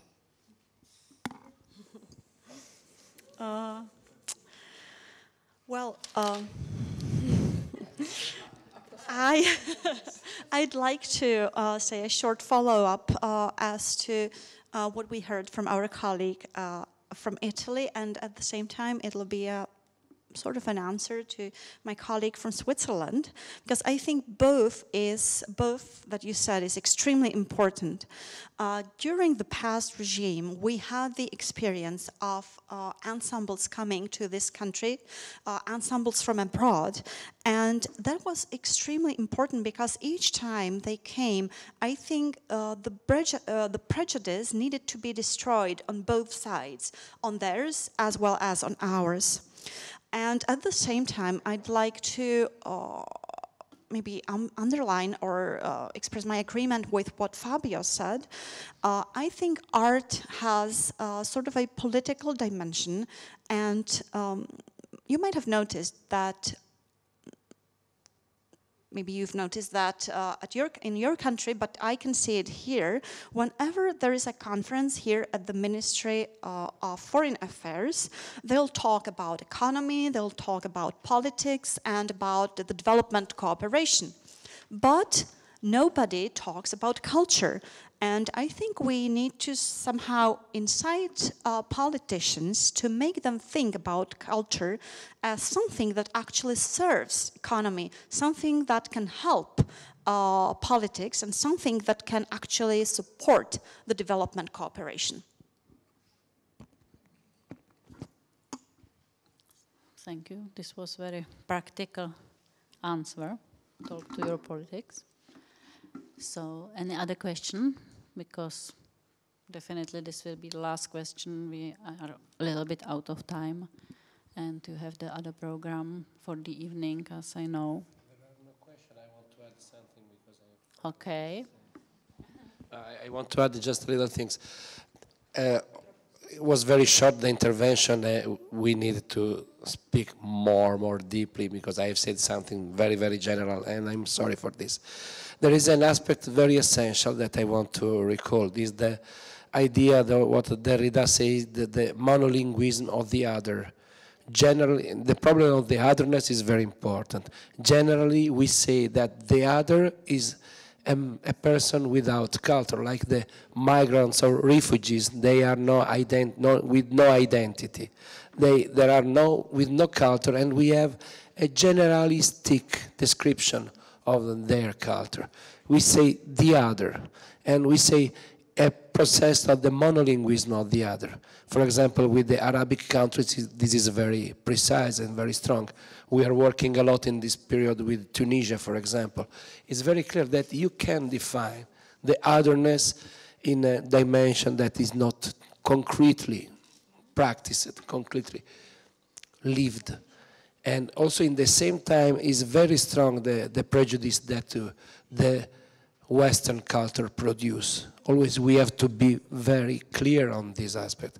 We have to know absolutely that the idea of Western is always that we have no problem, it's the other the problem. And also the base of some policies against migrants and against refugees is that they have problems. We are not a part of the problem, but it's impossible to accept this. Thank you.